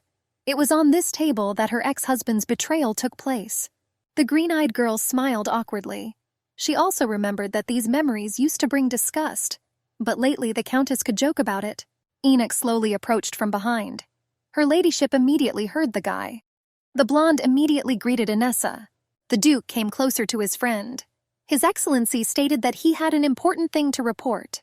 The blonde said that he needed to tell the girl something. She replied that she was ready to listen. The Duke hesitated. The guy said he didn't sleep all night. Because of this, he was worried that he would look gaunt in the portrait. The girl took this as a joke from his lordship. She convinced the guy that there was no need to worry even if he had sleepless nights. Enoch looked surprised. The Countess complimented him on how graceful he was despite everything. She cheerfully asked if she could get to work. The Duke naturally gave the go-ahead for this. Inessa stretched her hands. Sitting down at the easel, she began to work. Soon, with a radiant smile, she announced that the portrait was almost ready. The lady noticed that only the finishing touches remained. She also clarified that there was no longer a need for his lordship to come here. The Duke looked in surprise with his blue eyes. He concluded that in this case it was their last meeting. The Countess turned her head away from the guy. She coldly and briefly confirmed his results. Inessa stood up. She clarified that the portrait was not finished yet, but she also invited Enoch to look at the work. His Excellency suggested postponing this until the picture was completely ready. The Countess looked at him in surprise. The blonde began to remember about the box with different sweets. The lady noticed that she was given the same sweets as a child. Enoch said that his favorite candy was caramel, but he also clarified that his mother allowed him to eat only one a day. Inessa listened carefully to the guy. She was shocked that the Duke was talking about something so personal. The blonde asked which candy the girl thought he ate first. The lady assumed that it was her favorite. The Duke said that this was incorrect. Inessa began to listen carefully to the correct answer. Enoch replied to the girl's surprise that he ate the caramel last. The guy noticed that he was enjoying the wait for his favorite sweet. His lordship summed up. He compared his favorite candy to a portrait that a girl was painting. Smiling, the Duke said that he enjoyed waiting for the picture. He also clarified that he would like to extend all this for a while. After a pause, Inessa smiled joyfully. She claimed that his lordship's words pleased her. The lady suggested we finish for today. The girl clarified that she needed to visit the Craftsman Street to buy more material. Enoch remained calm. He said that in this case nothing could be done. The next day, the two of them walked along the street of craftsmen.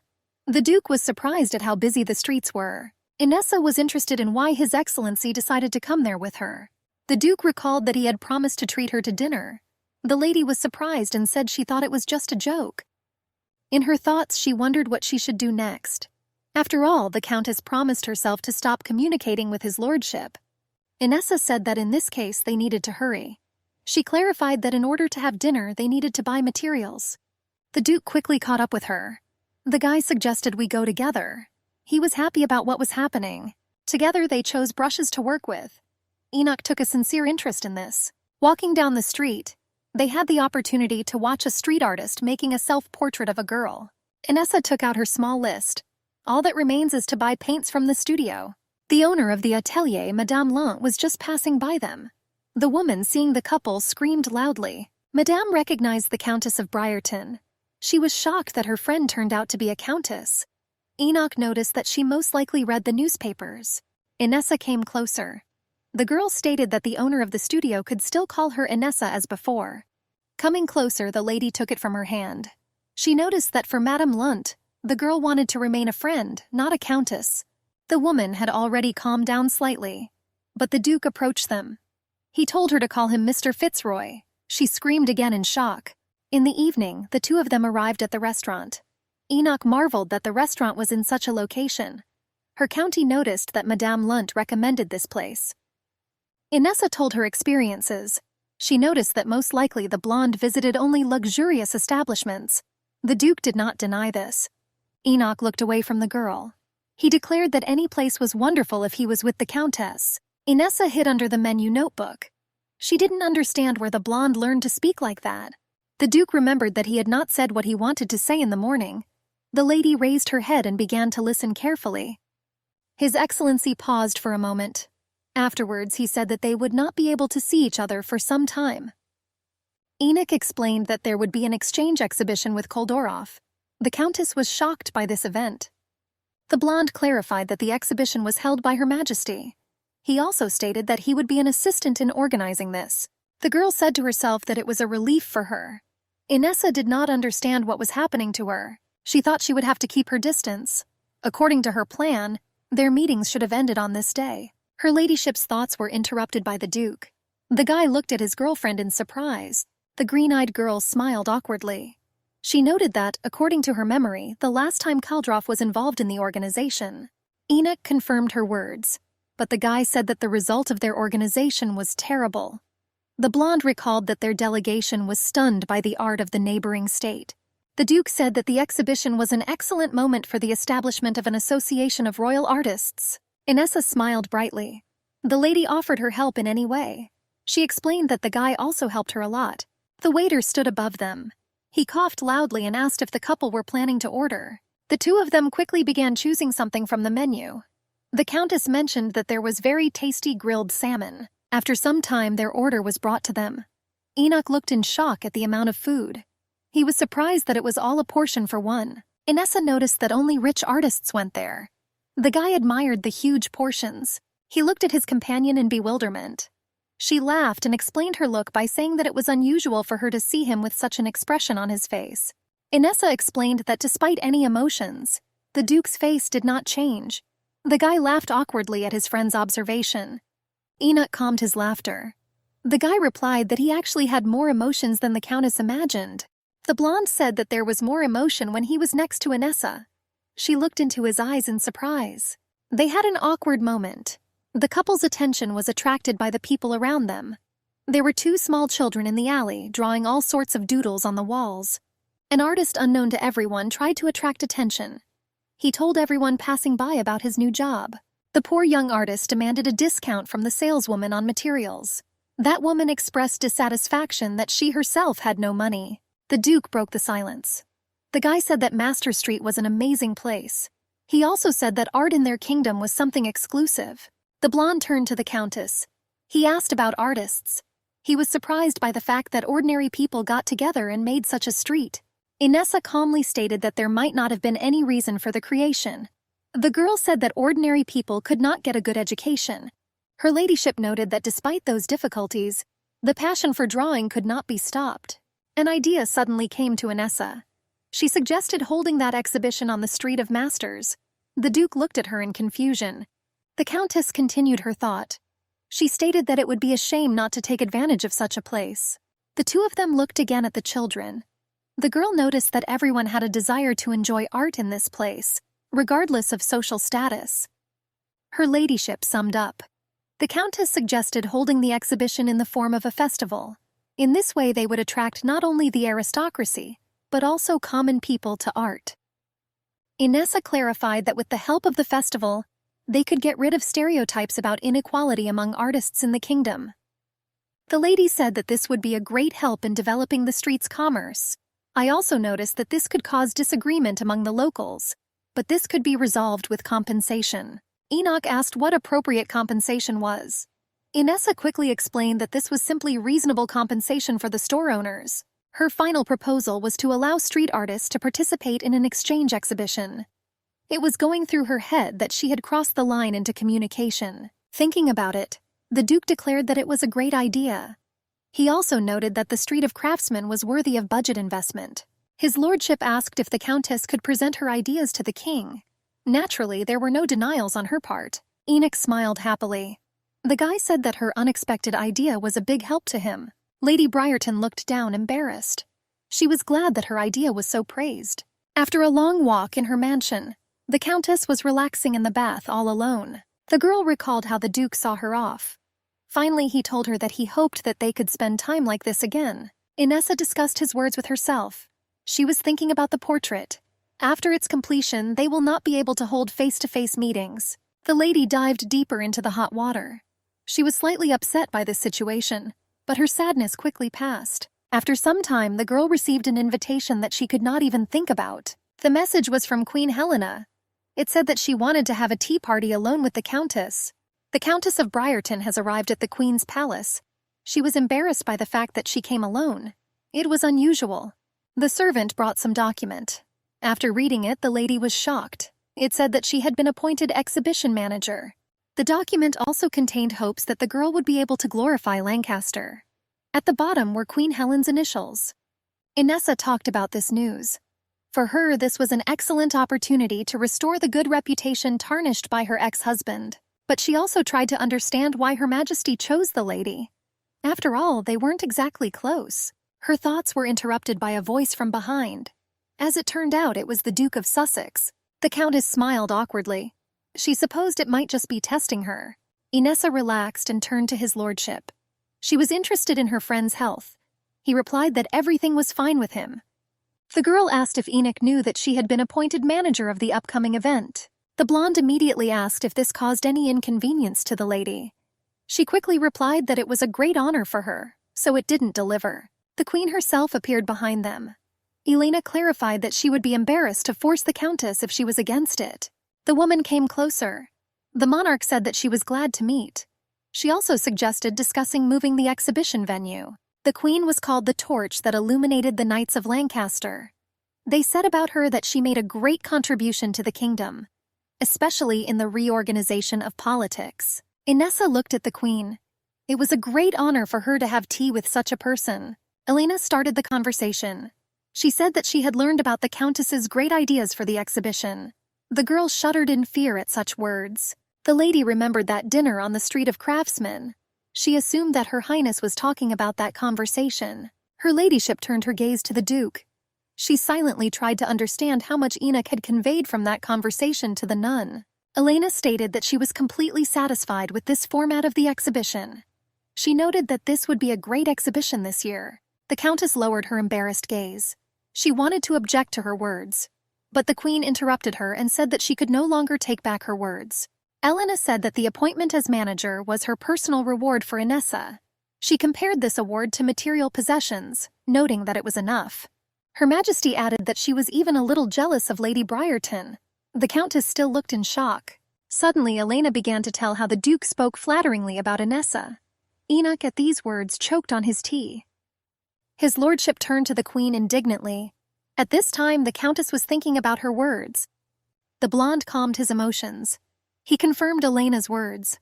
The monarch added that the hand of God had no artistic flaws. Her Highness said that on this day she simply wanted to meet Lady Briarton, also clarifying that they will discuss the details of the exhibition later. The queen expressed her hopes for a successful exhibition. The lady thanked her again for the opportunity. Elena offered to drink another cup of tea. Afterwards, she turned to the Duke, informing him that he could go. The woman reasoned that her husband was looking for his brother. He wanted to object to something, but the queen said more directly that he should have gone. Enoch sighed and stood up from the table. He wished the girls a good time. The countess officially said goodbye. When the Duke left, the monarch noticed that he was full of nonsense. Inessa smiled awkwardly when she heard this. The queen now offered to drink tea in their women's company. The countess repeated that it was an honor for her. Elena talked about the girl's behavior. From their first meeting, she thought that she was just a weak girl. She tried to understand where such changes in Inessa's character came from. The monarch also suggested that the Duke was attracted to all this. The queen decided to help the guy. She repeated that the Duke gave the countess a flattering assessment. The girl blushed completely because of these words. Inessa began to quietly discuss why he thought so about her. The woman was shocked to think that Briarton also had feelings for the Duke. The queen stated that this was the first time she had seen Enoch's interest in someone. The lady noted that she thought he had always been like this. Elena clasped her hands together. She said that they would probably never understand men. The queen suggested telling about the Duke's past. There were no refusals from Inessa. She began to remember that the guy always understood that he was the second prince who was gifted. Enoch could also become heir to the throne instead of his older brother. The monarch said that for her and her husband, the Duke remained the same child who was afraid that he would be hated. 8-year-old Enoch was running down the corridor with a large book. He hurried to his mentor in order to quickly show what he had learned. His teacher admired the boy's work. The man with glasses said that he had nothing more to teach the guy. The mentor returned the book to the Duke. The boy wondered whether his brother would praise his work. 2 ministers walked out of the parliament meeting. Enoch got scared and hid behind a column. They discussed Edward. One of them wondered whether it was too early to appoint his older brother as heir. He continued the thought by saying that the nobles had gone mad. The man suggested discussing all this in a separate palace. The second minister spoke about the popularity of Prince Enoch. The boy himself continued to eavesdrop on their conversation. They compared the brothers' talents. Their conclusions were that the younger one was much talented. The bald man stated that it was better to strengthen the royal power. The second suggested that Enoch should still be made heir. The boy was very frightened by this. The Duke's words from the nobles began to appear more and more often in his head. Everyone said the same thing, that it would have been better to make Enoch the heir. The previous king and his wife did not intend to sow enmity between the princes. Edward's ceremony went as planned. The Duke and the future king's wife stood apart from everyone else and applauded at the ceremony. Little Enoch said that relief would finally come for him. Elena did not quite understand this and asked him again. The boy said that he was never interested in the throne. He also noticed that his brother had no reason left to hate him. The queen recalled that even after the coronation, the interests of the nobles did not change. The second prince had to give up his favorite fencing. There were rumors that in this way he was preparing an assassination attempt on his brother. Enoch's nannies and teachers were constantly changing, because many of them tried to instill strange ideas in the Duke. Elena said that the second prince constantly had breakdowns of suffering. He was constantly unnerved by those rumors. But many years have passed since that moment. The Duke of Sussex grew up to be an open and caring person. Inessa added that as a result he became the owner of Elton. The Queen clarified that he did this on purpose in order to show indifference to the throne. Elena said that since his newspapers were founded, Enoch has even fewer close people. The monarch added that the guy valued his business. She asked if the Countess was angry because of the frequent articles about her. The Queen clarified that all articles were based only on strong evidence. She suggested that the Duke might consider Inessa an intelligent person. Elena said that she didn't know what the point was. His character has always been a mystery to the Queen. The woman praised Enoch's politeness, but she also compared that culture to a huge wall with which the Duke separated himself from everyone. His calculation was to complicate the situation, and at the same time not let anyone know his weak points. The Queen recalled their dinner together, where Enoch praised the Countess as an artist. Then he assured the woman of the lady's abilities. Elena reasoned in her head. She suggested that together with Inessa he might be able to express more emotions. The monarch said that the Duke had high expectations of Lady Briarton. She also stated that she herself had high expectations. Inessa believed in herself that she would live up to her friend's expectations. After all, she wanted to see his lordship's happy smile. The girl addressed herself to Her Majesty. She said that she would try her best to meet their expectations. The tea party ended at sunset. The Countess walked to her carriage along a long corridor. She nervously asked herself if she had said something stupid at the meeting. The lady could not unclench her fists back and forth in order to calm herself down. After passing through a long corridor, she emerged into a narrower and less crowded one. There, someone suddenly knocked her down. The man grabbed her hand. He asked for forgiveness. The girl smiled awkwardly. The stranger asked if she was the Countess of Briarton. Afterwards, he stated that he wanted to warn the lady. He said that despite the Queen's order and the appointment of her exhibition manager, many of the managers were unhappy with this decision. He noticed that the man himself had the most compelling opinion. The stranger turned out to be the head of the Royal Association of Artists. The Marquise's expression changed dramatically. He, as if nothing had happened, asked the lady why she was here, as well as about her general condition. Inessa smiled joyfully. She explained that she had come to greet the Queen after being appointed steward by the Countess. The man rejoiced at the fact that such an artist would work for the glory of their country. The girl was silently surprised that the Marquis turned out to be nicer than expected. He also apologized for delaying the lady for so long. Finally, he wished to take care of the Countess. The girl said goodbye and went out. Along the way, she crossed paths with another minister. The lady also greeted him. One of the nobles approached the head of the artists. Asher compared its purpose to a parachute. He said that she was as cunning as a fox. The man had no idea that Inessa could be such a simpleton. The second minister noted that they needed to be careful. After all, they did not know what advantages the Countess had. The Marquis assured that she would not be able to say anything about her reputation as a domestic servant among the Royal Association. Edward asked why the Duke took so long to meet him halfway. Enoch asked forgiveness for the wait. The king jokingly suggested that his brother was angry because he was torn away from a meeting with his girlfriend. His lordship ignored the question. I also asked how he could be useful. The monarch said that for his wife, that exhibition caused a lot of inconvenience. He was in no particular hurry to continue the conversation. He was interested in whether the Countess was a reliable person. The king slowly put the glasses in the box. The Duke asked in surprise whether the Queen had not yet communicated Inessa's ideas. His brother only replied that she thought those ideas were quite fresh. Edward noted that he would never have thought of holding an exhibition on an ordinary street, where mostly only commoners went. The Duke told how, thanks to the lady, he visited the Street of Craftsmen. He believed that since he was from the royal family, He should have known every corner of their country. He remembered again all those people he met on that walk. The guy concluded that in their kingdom he did not know many places. The king, having listened, turned to his brother. He admitted that the countess was a good influence on Enoch. The duke did not understand these conclusions. The monarch explained that before the guy was not interested in the surrounding area. The younger brother looked at Edward in surprise. The same one noticed that Enoch constantly made a stupid face when talking about the countess. The duke, in order to change the subject, asked since when they switched to simple language. The king laughed and said that there was nothing to object to, so he changed the subject. Edward understood that Enoch was slowly beginning to realize everything. He decided to stop teasing for now. Inessa reached her carriage. She was about to sit down. It was almost dark outside. Someone addressed her sharply. Stopping, she turned around. The girl saw his lordship. The duke thought that she had gone straight home. He stated that he wanted to finally say hello to her. The guy asked if such communication was difficult for Inessa. The countess made excuses that, on the contrary, she should have looked for him to greet him. The lady said that she was allowed to participate in the exhibition. The duke noted that she was allowed to participate only because of her outstanding talent. Inessa wondered what would have happened if Enoch had not helped him. Everything would be as before. Most likely Ryan himself would have conveyed her ideas to the queen. And most likely he would say that the idea belonged to him. The countess clasped her hands and hesitated.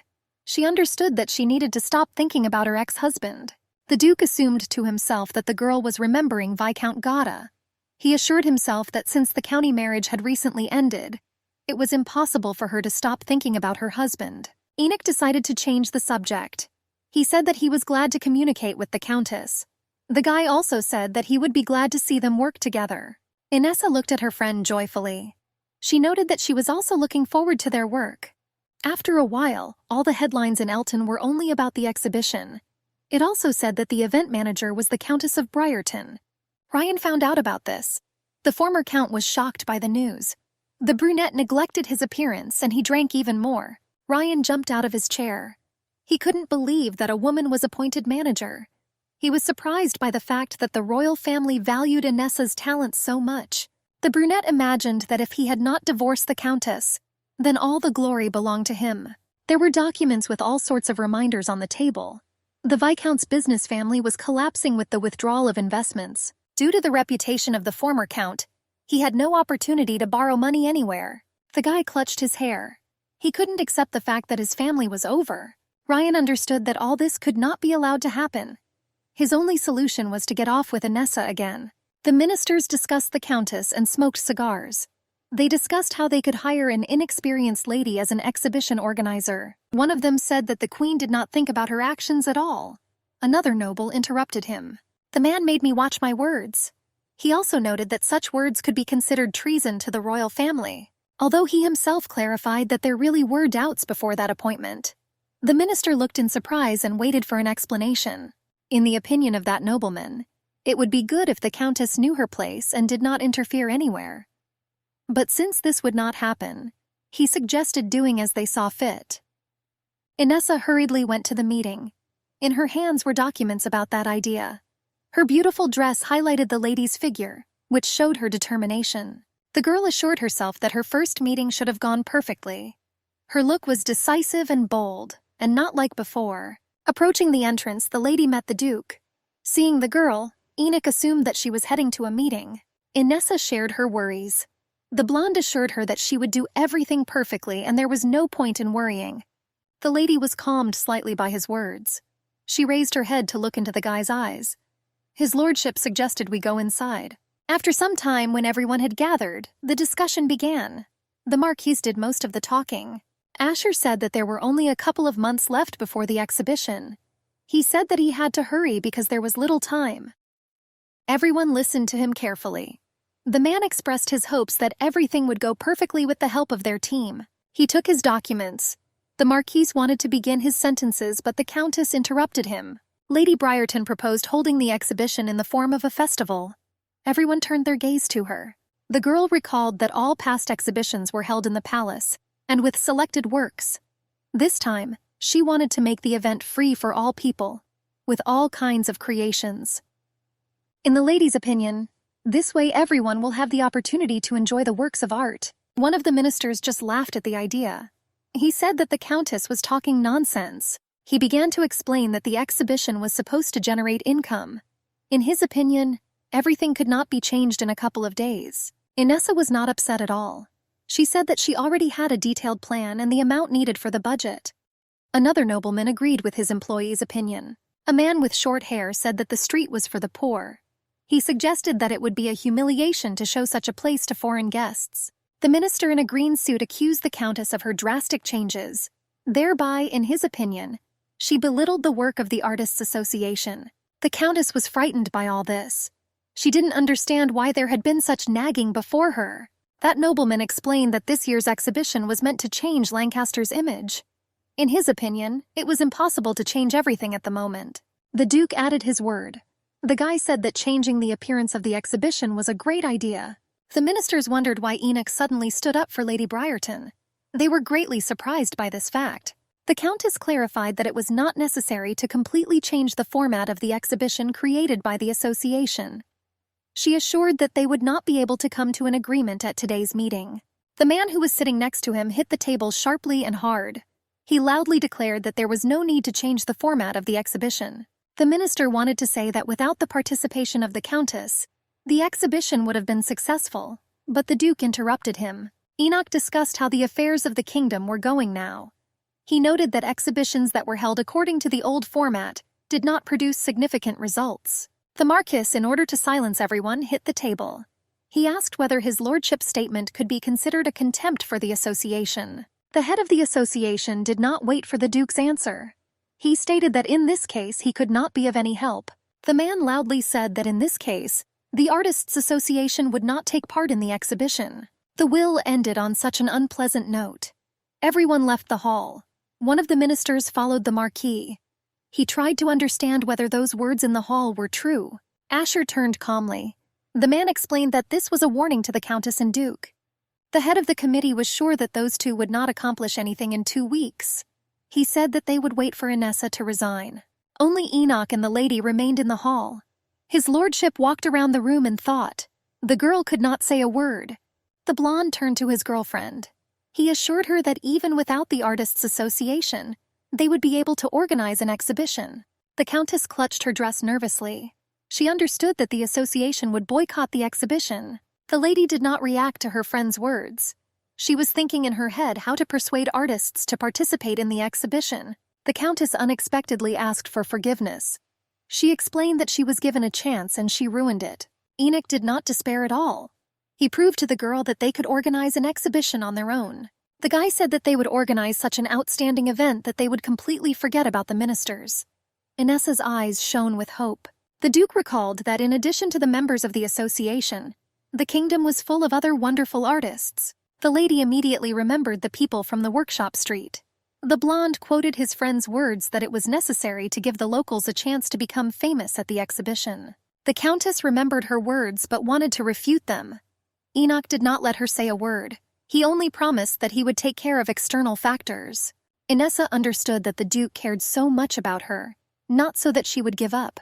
The lady declared to herself that she was obliged to do everything in her power. Full-scale preparations for the exhibition have fully begun. The Countess thought over the whole plan. The most important thing was to provide sufficient compensation to the residents of the street.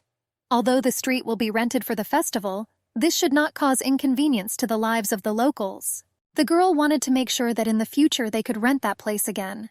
That is, it was necessary to bring comfort to the locals so that they would want to cooperate in the future. The 3 administrators listened carefully to her orders. Their task was to conduct a survey among residents before the exhibition. A girl with glasses came up to the mistress.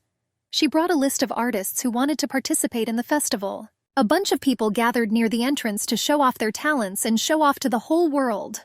Inessa came out to them. She was shocked by the fact that she would be the one who would approve the candidates. The lady was looking through documents on the exhibition. She was glad that everything was going better than expected. The Duke approached her. He looked at the document and noticed that there were unused funds that could be returned to the Queen. Inessa was glad to see her friend. She reported that everything went well, thanks to Enoch.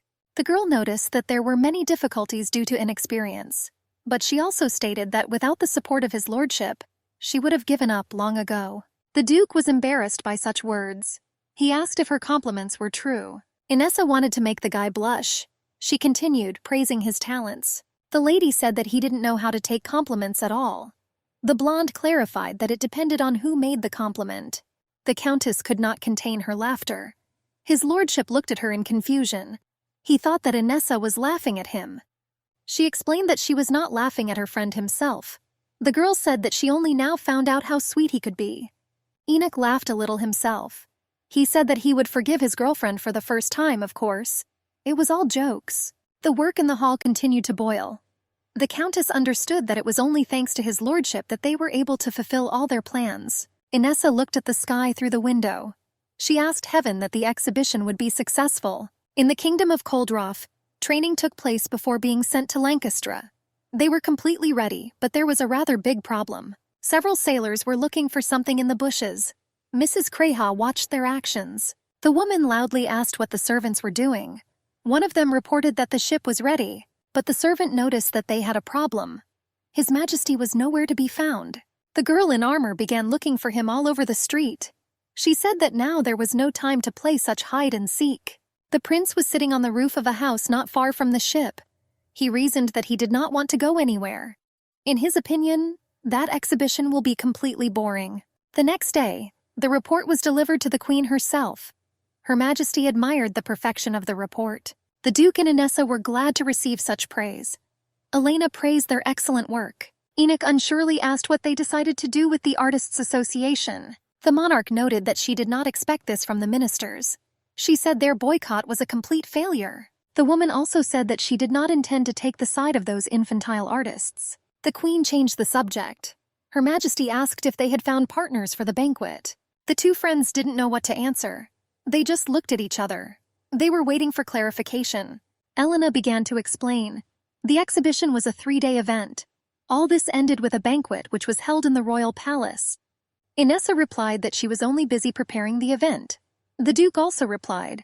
The Queen suggested that in this case, they should go to the final banquet together, as partners. Her Majesty explained her proposal by the fact that the two of them were the organizers of the exhibition. Accordingly, it was easier this way. They could not immediately give a clear answer. In order to discuss everything in private, they left the office for a while. The Countess lowered her gaze and thought. The girl was thinking about what to do right. The Duke was absolutely embarrassed. He was shocked by this proposal. His eyes were running from worry. Enoch spoke first. He noticed that it was impossible to refuse the Queen's offer. But he also clarified that if the girl was not happy with this, she should calmly refuse. Inessa raised her head to her friend. She replied that everything was fine and was ready to go with his lordship. The lady clarified that something was necessary for the success of the exhibition. She also agreed that the Queen's offer should not have been refused. The Duke concluded that she accepted the offer only for the sake of the success of the exhibition. In order not to show her real feelings, the lady agreed with his conclusion. Enoch stated that he was glad to go with the Countess. The girl suggested returning to the office and finishing preparing the exhibition. The blonde immediately went back. Inessa hesitated for a moment. Her heart was tormented by doubts. A ship from a neighboring country arrived at the port. A lot of people had already gathered on land. First, they were officially greeted by the King of Lancaster. Mrs. Cretch thanked His Majesty for the invitation. Edward noted that there were rumors that this time the prince himself would be in the delegation. The lady became dumbfounded. His Excellency said that none of the visitors looked like the prince. He concluded that these were just rumors. The girl recalled to herself how their prince jumped out of the ship. She decided not to tell the head of Lancaster anything. The Countess was walking along the street. She inspected the finishing touches. I also asked people to sometimes correct something. A bunch of people crowded around one of the counters. Inessa noticed this and decided to come over to find out. Some stranger asked about the product. He took a bag of paint which was supposed to dry in the light. The guy smeared paint on the canvas. It dried instantly. The seller was shocked and said that he returned the paint to the warehouse because he thought it didn't work. The stranger further criticized all the products. He forced the man to exchange everything for goods from Coldroff. Lady Briarton addressed the guy. She assumed that he was from the Coldroff delegation. Inessa stated that she was pleased to meet him. She was surprised that the delegation had already begun to inspect the festival site. The prince was shocked by her words. He thought that the exhibition would be held in the royal palace. The Countess explained that this time they decided to radically change the organization of the exhibition. Inessa reasoned that judging by the guy's words, he was well-versed in art. She expressed her hopes that he would enjoy the event. The lady asked what did not suit him. The prince replied that the atmosphere of the exhibition was not like previous times. The Countess understood that the stranger was not a connoisseur of modest art, but she hoped they would like the elegance of it. The lady opened her mouth in shock. Perhaps she began to understand that the prince himself was standing in front of her. The delegation arrived at the palace. They were formally greeted inside by the Duke and Her Highness. Mrs. Kretsch thanked her again for the invitation. The Queen was glad that it was they who organized the exhibition. The monarch noted that the exhibition will be radically different from previous ones. She understood that the guests had special expectations. The tall girl stated that they were looking forward to everything getting started. Elena suggested going to the guest apartment. Enoch didn't participate much in the conversation. He looked into the distance. The guy was waiting for the Countess to arrive. Inessa was arguing with a stranger at that time. She was shocked by his impudence. The girl accused him of being rude. The guy said their art was boring. Her ladyship awaited an explanation of his words. The prince compared modern paintings with those of Lancaster. According to him, the style of the kingdom was outdated, like a relic of the past. The Countess explained that their strength was attractive due to its elegance. It was called a classic. The boy continued to compare. He said that brightness of colors was necessary in painting. Selden thought Kaldroff's art was much better. There was silence as they exchanged furious glances. Inessa decided to do something smarter. She suggested not to argue but to see everything at the exhibition tomorrow. The stranger agreed to end the argument. He noticed that he did not have time to look at the sights. Her ladyship looked at the guy in surprise. She asked where the stranger had come, if not to the exhibition. The prince considered her question. The lady did not wait for his answer, but said that she had not yet finished exploring the festival. The girl apologized to the stranger. She quickly ran off in an unknown direction. Selden was left alone. He just laughed at the locals. The guy thought everyone in Lancaster had problems with their heads. The prince recalled the day when he was informed about the trip. Then he tried to understand why he needed to go. His father, King Demos, explained that the guy lived too comfortably. He stated that his son had a task. Father explained that after Edward's coronation, Lancaster's foundations were shaken. He clarified that many wanted to see Enoch king. The king noticed that it seemed that the younger brother had no claims to the throne. Edward needed to strengthen his power, because those who did not like him could rebel. Majesty Kaldrofa asked his son to go and find out everything about the king. He wondered if Edward had good control over his country. Sheldon began to understand his father's request. Their king feared that Lancaster's split could lead to another 100 Years' War. Their Majesty repeated that his son's mission was to have a good inspection of Lancaster. He noticed that Sheldon was the most selfish among his children, but at the same time, he was still considered a member of the royal family. The prince agreed to carry out the order. He did not continue the conversation with his father and went out. The servants opened the doors for the guy. The king asked whether his son was still interested in painting. Sheldon answered briefly that he wasn't getting carried away. The king rather noticed that he should no longer be distracted from his duties by all sorts of things. The prince took off his cloak. His plan was to begin by examining the king. Inessa came running before the delegation. The duke immediately approached her. He was very worried about her. The girl explained that she was inspecting the street. Enoch was glad that there was no problem. He said that the guests had already arrived and were accommodated in the apartments. Inessa remembered that stranger. She concluded that he was, after all, from the delegation. The lady addressed himself before his lordship. She stated that the exhibition had to be made terribly interesting. In the evening, when everyone was in their homes, the prince returned to the delegation as if nothing had happened. The king and his wife were resting in their room. They discussed plans for tomorrow. The countess was sitting on her bed. She couldn't wait for the long-awaited exhibition to begin. The official opening of the exhibition has begun. The king spoke a solemn greeting to the delegation. All the people crowded downstairs. On the tables, in addition to food, there were glasses. Everyone slowly took them apart for toast. The prince was bored by all this. This made him yawn, which Krek noticed. Although the girl made a remark, he didn't really react to it. The guy forced me not to call him Highness. He didn't want everyone to find out who he was ahead of time. Sheldon asked what the girl had managed to find out. She said that because of the ceremony, The opinions of the aristocracy were greatly divided. Kretsch also noted that some ministers have left the festival management group. The prince did not understand this. She explained that the queen had appointed someone undesirable, and that was why there was disagreement. Sheldon was surprised by the disobedience of their ministers. He concluded that the aristocracy was not afraid of either the queen or the king. Edward suggested raising their glasses. He announced loudly that the ceremony had begun. Everyone in the room raised their glasses. Their toast was for peace between states. The carriage with Inessa and the prince was heading to the exhibition. The countess immediately recognized the young man. He also recognized her and called her crazy. The lady did not incite a quarrel. She introduced herself as being in charge of the management team. Sheldon understood why the countess was so protective of Lancaster's art yesterday. He asked for forgiveness for yesterday. Inessa noticed that yesterday it seemed to her that the guy understood art. She expressed her hopes that they would like the exhibition. Her ladyship asked what the stranger's name was. He said to just call him Sheldon. The lady smiled happily. The green-eyed girl, in order to remember, repeated his name out loud. All carriages traveled at the same pace. They approached the bridge where the palace grounds ended. The countess told the guests that beyond that bridge there was a view of the main street. It was on that street that the festival was held. Their carriage drove into the street. The bright sun blinded the prince. He had to cover his face with his hand. A crowd of people was already walking around the exhibition. Music was playing everywhere. All the creators were ready to show their talents. Some of the sellers put up their most successful items for sale. Each of them wanted to make money at the exhibition, which was logical. Overseas guests were surprised by the scale of the festival. One man from the delegation said that he could not even think about such places in Lancaster. The carriages stopped at the front entrance.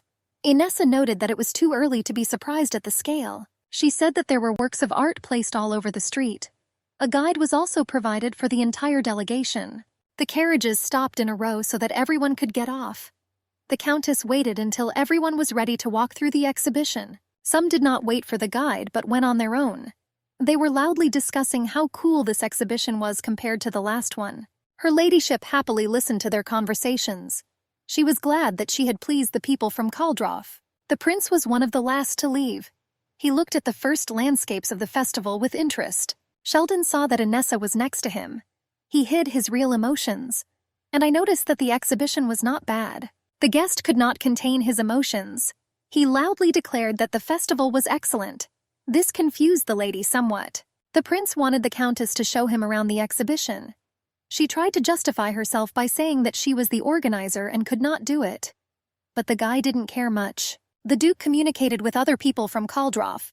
His attention was drawn to how Inessa was walking with Sheldon. His lordship fell silent, watching them. There was bewilderment on his face and perhaps a little jealousy. The prince will continue to persistently force the countess to give him a tour. The girl was surprised at his arrogance. The countess did not dare to start a conversation about his status. But she understood that judging by his impudence, he was an unusual nobleman. Sheldon continued to insist. He stated that this was a big deal for their country. The girl decided to agree to this. Enoch approached them. He wondered if he could go with them on a walk around the festival. The duke greeted the guests.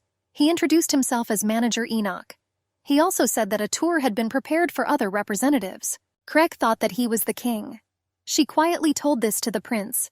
The guy carefully examined the man who came to them. Inessa spoke with His Excellency. The lady reminded Sheldon that he had to find the people who had distanced themselves from the king. Sheldon addressed the organizers. He agreed to their proposal for a joint walk. Inessa walked with Kreka. She was glad that everything was finally getting better and she could breathe out calmly. The only thing she didn't like was the darkness behind them. The two guys walked together suspiciously silently. Kresh and the countess approached several paintings. The lady explained to the guest the essence of those landscapes. The duke watched her ladyship. A light and calm smile was visible on his face. Sheldon converted before Enoch. He stated that the exhibition was good. The blonde didn't really believe his words, but the guy insisted that he was speaking honestly. The prince said that he had heard that there were strong disagreements during the preparation of the exhibition. He was surprised that despite the careful selection of managers, there was a boycott. His lordship just smiled calmly. He noticed that there were no such difficulties as the guy imagined. He stated that everything went without problems, only thanks to the abilities of the countess. Sheldon remembered everything in his head. With their small company, they approached the main square. Inessa said that the square was planned so that artists could paint right on the spot. The lady's attention was drawn to the finished paintings on the wall. She was amazed by the beauty of these works. The Duke approached his friend from behind. He leaned down so only she could hear him. The guy suggested she draw it on the wall herself. Inessa wanted to justify herself by saying that she was just ordinary staff. Enoch laughed slightly at these remarks. He said that it would be a big loss for the state if the best artist does not demonstrate his capabilities at the festival. The blonde urged her to do it. He asked as a member of the royal family and also as a sponsor of the county. The lady approached the wall. The entire wall was already painted over. The girl was looking for a place where she could paint her picture. Nearby, two men deliberately spilled paint on the wall. They laughed at this and simply went to another place to paint. The countess came up with an idea. She started drawing. Many people began to watch her work. Sheldon watched her work. His lordship approached him. The blonde noticed that people who had not encountered this might not understand the true meaning. Enoch thought about his words. He remembered himself as a child. Then people also could not understand the true meaning of his actions. The Duke said that when he met the countess, he understood a lot about himself. What mattered was what he felt inside, not what was said around him. Inessa's work slowly began to take shape. From an ordinary blot, the girl made a waterfall. People among themselves praised her work. Sheldon continued to watch while pondering the Duke's words. While all the people were in the square itself, Ryan was hiding behind one of the walls. He spied on his ex-wife's work. His appearance was not the best.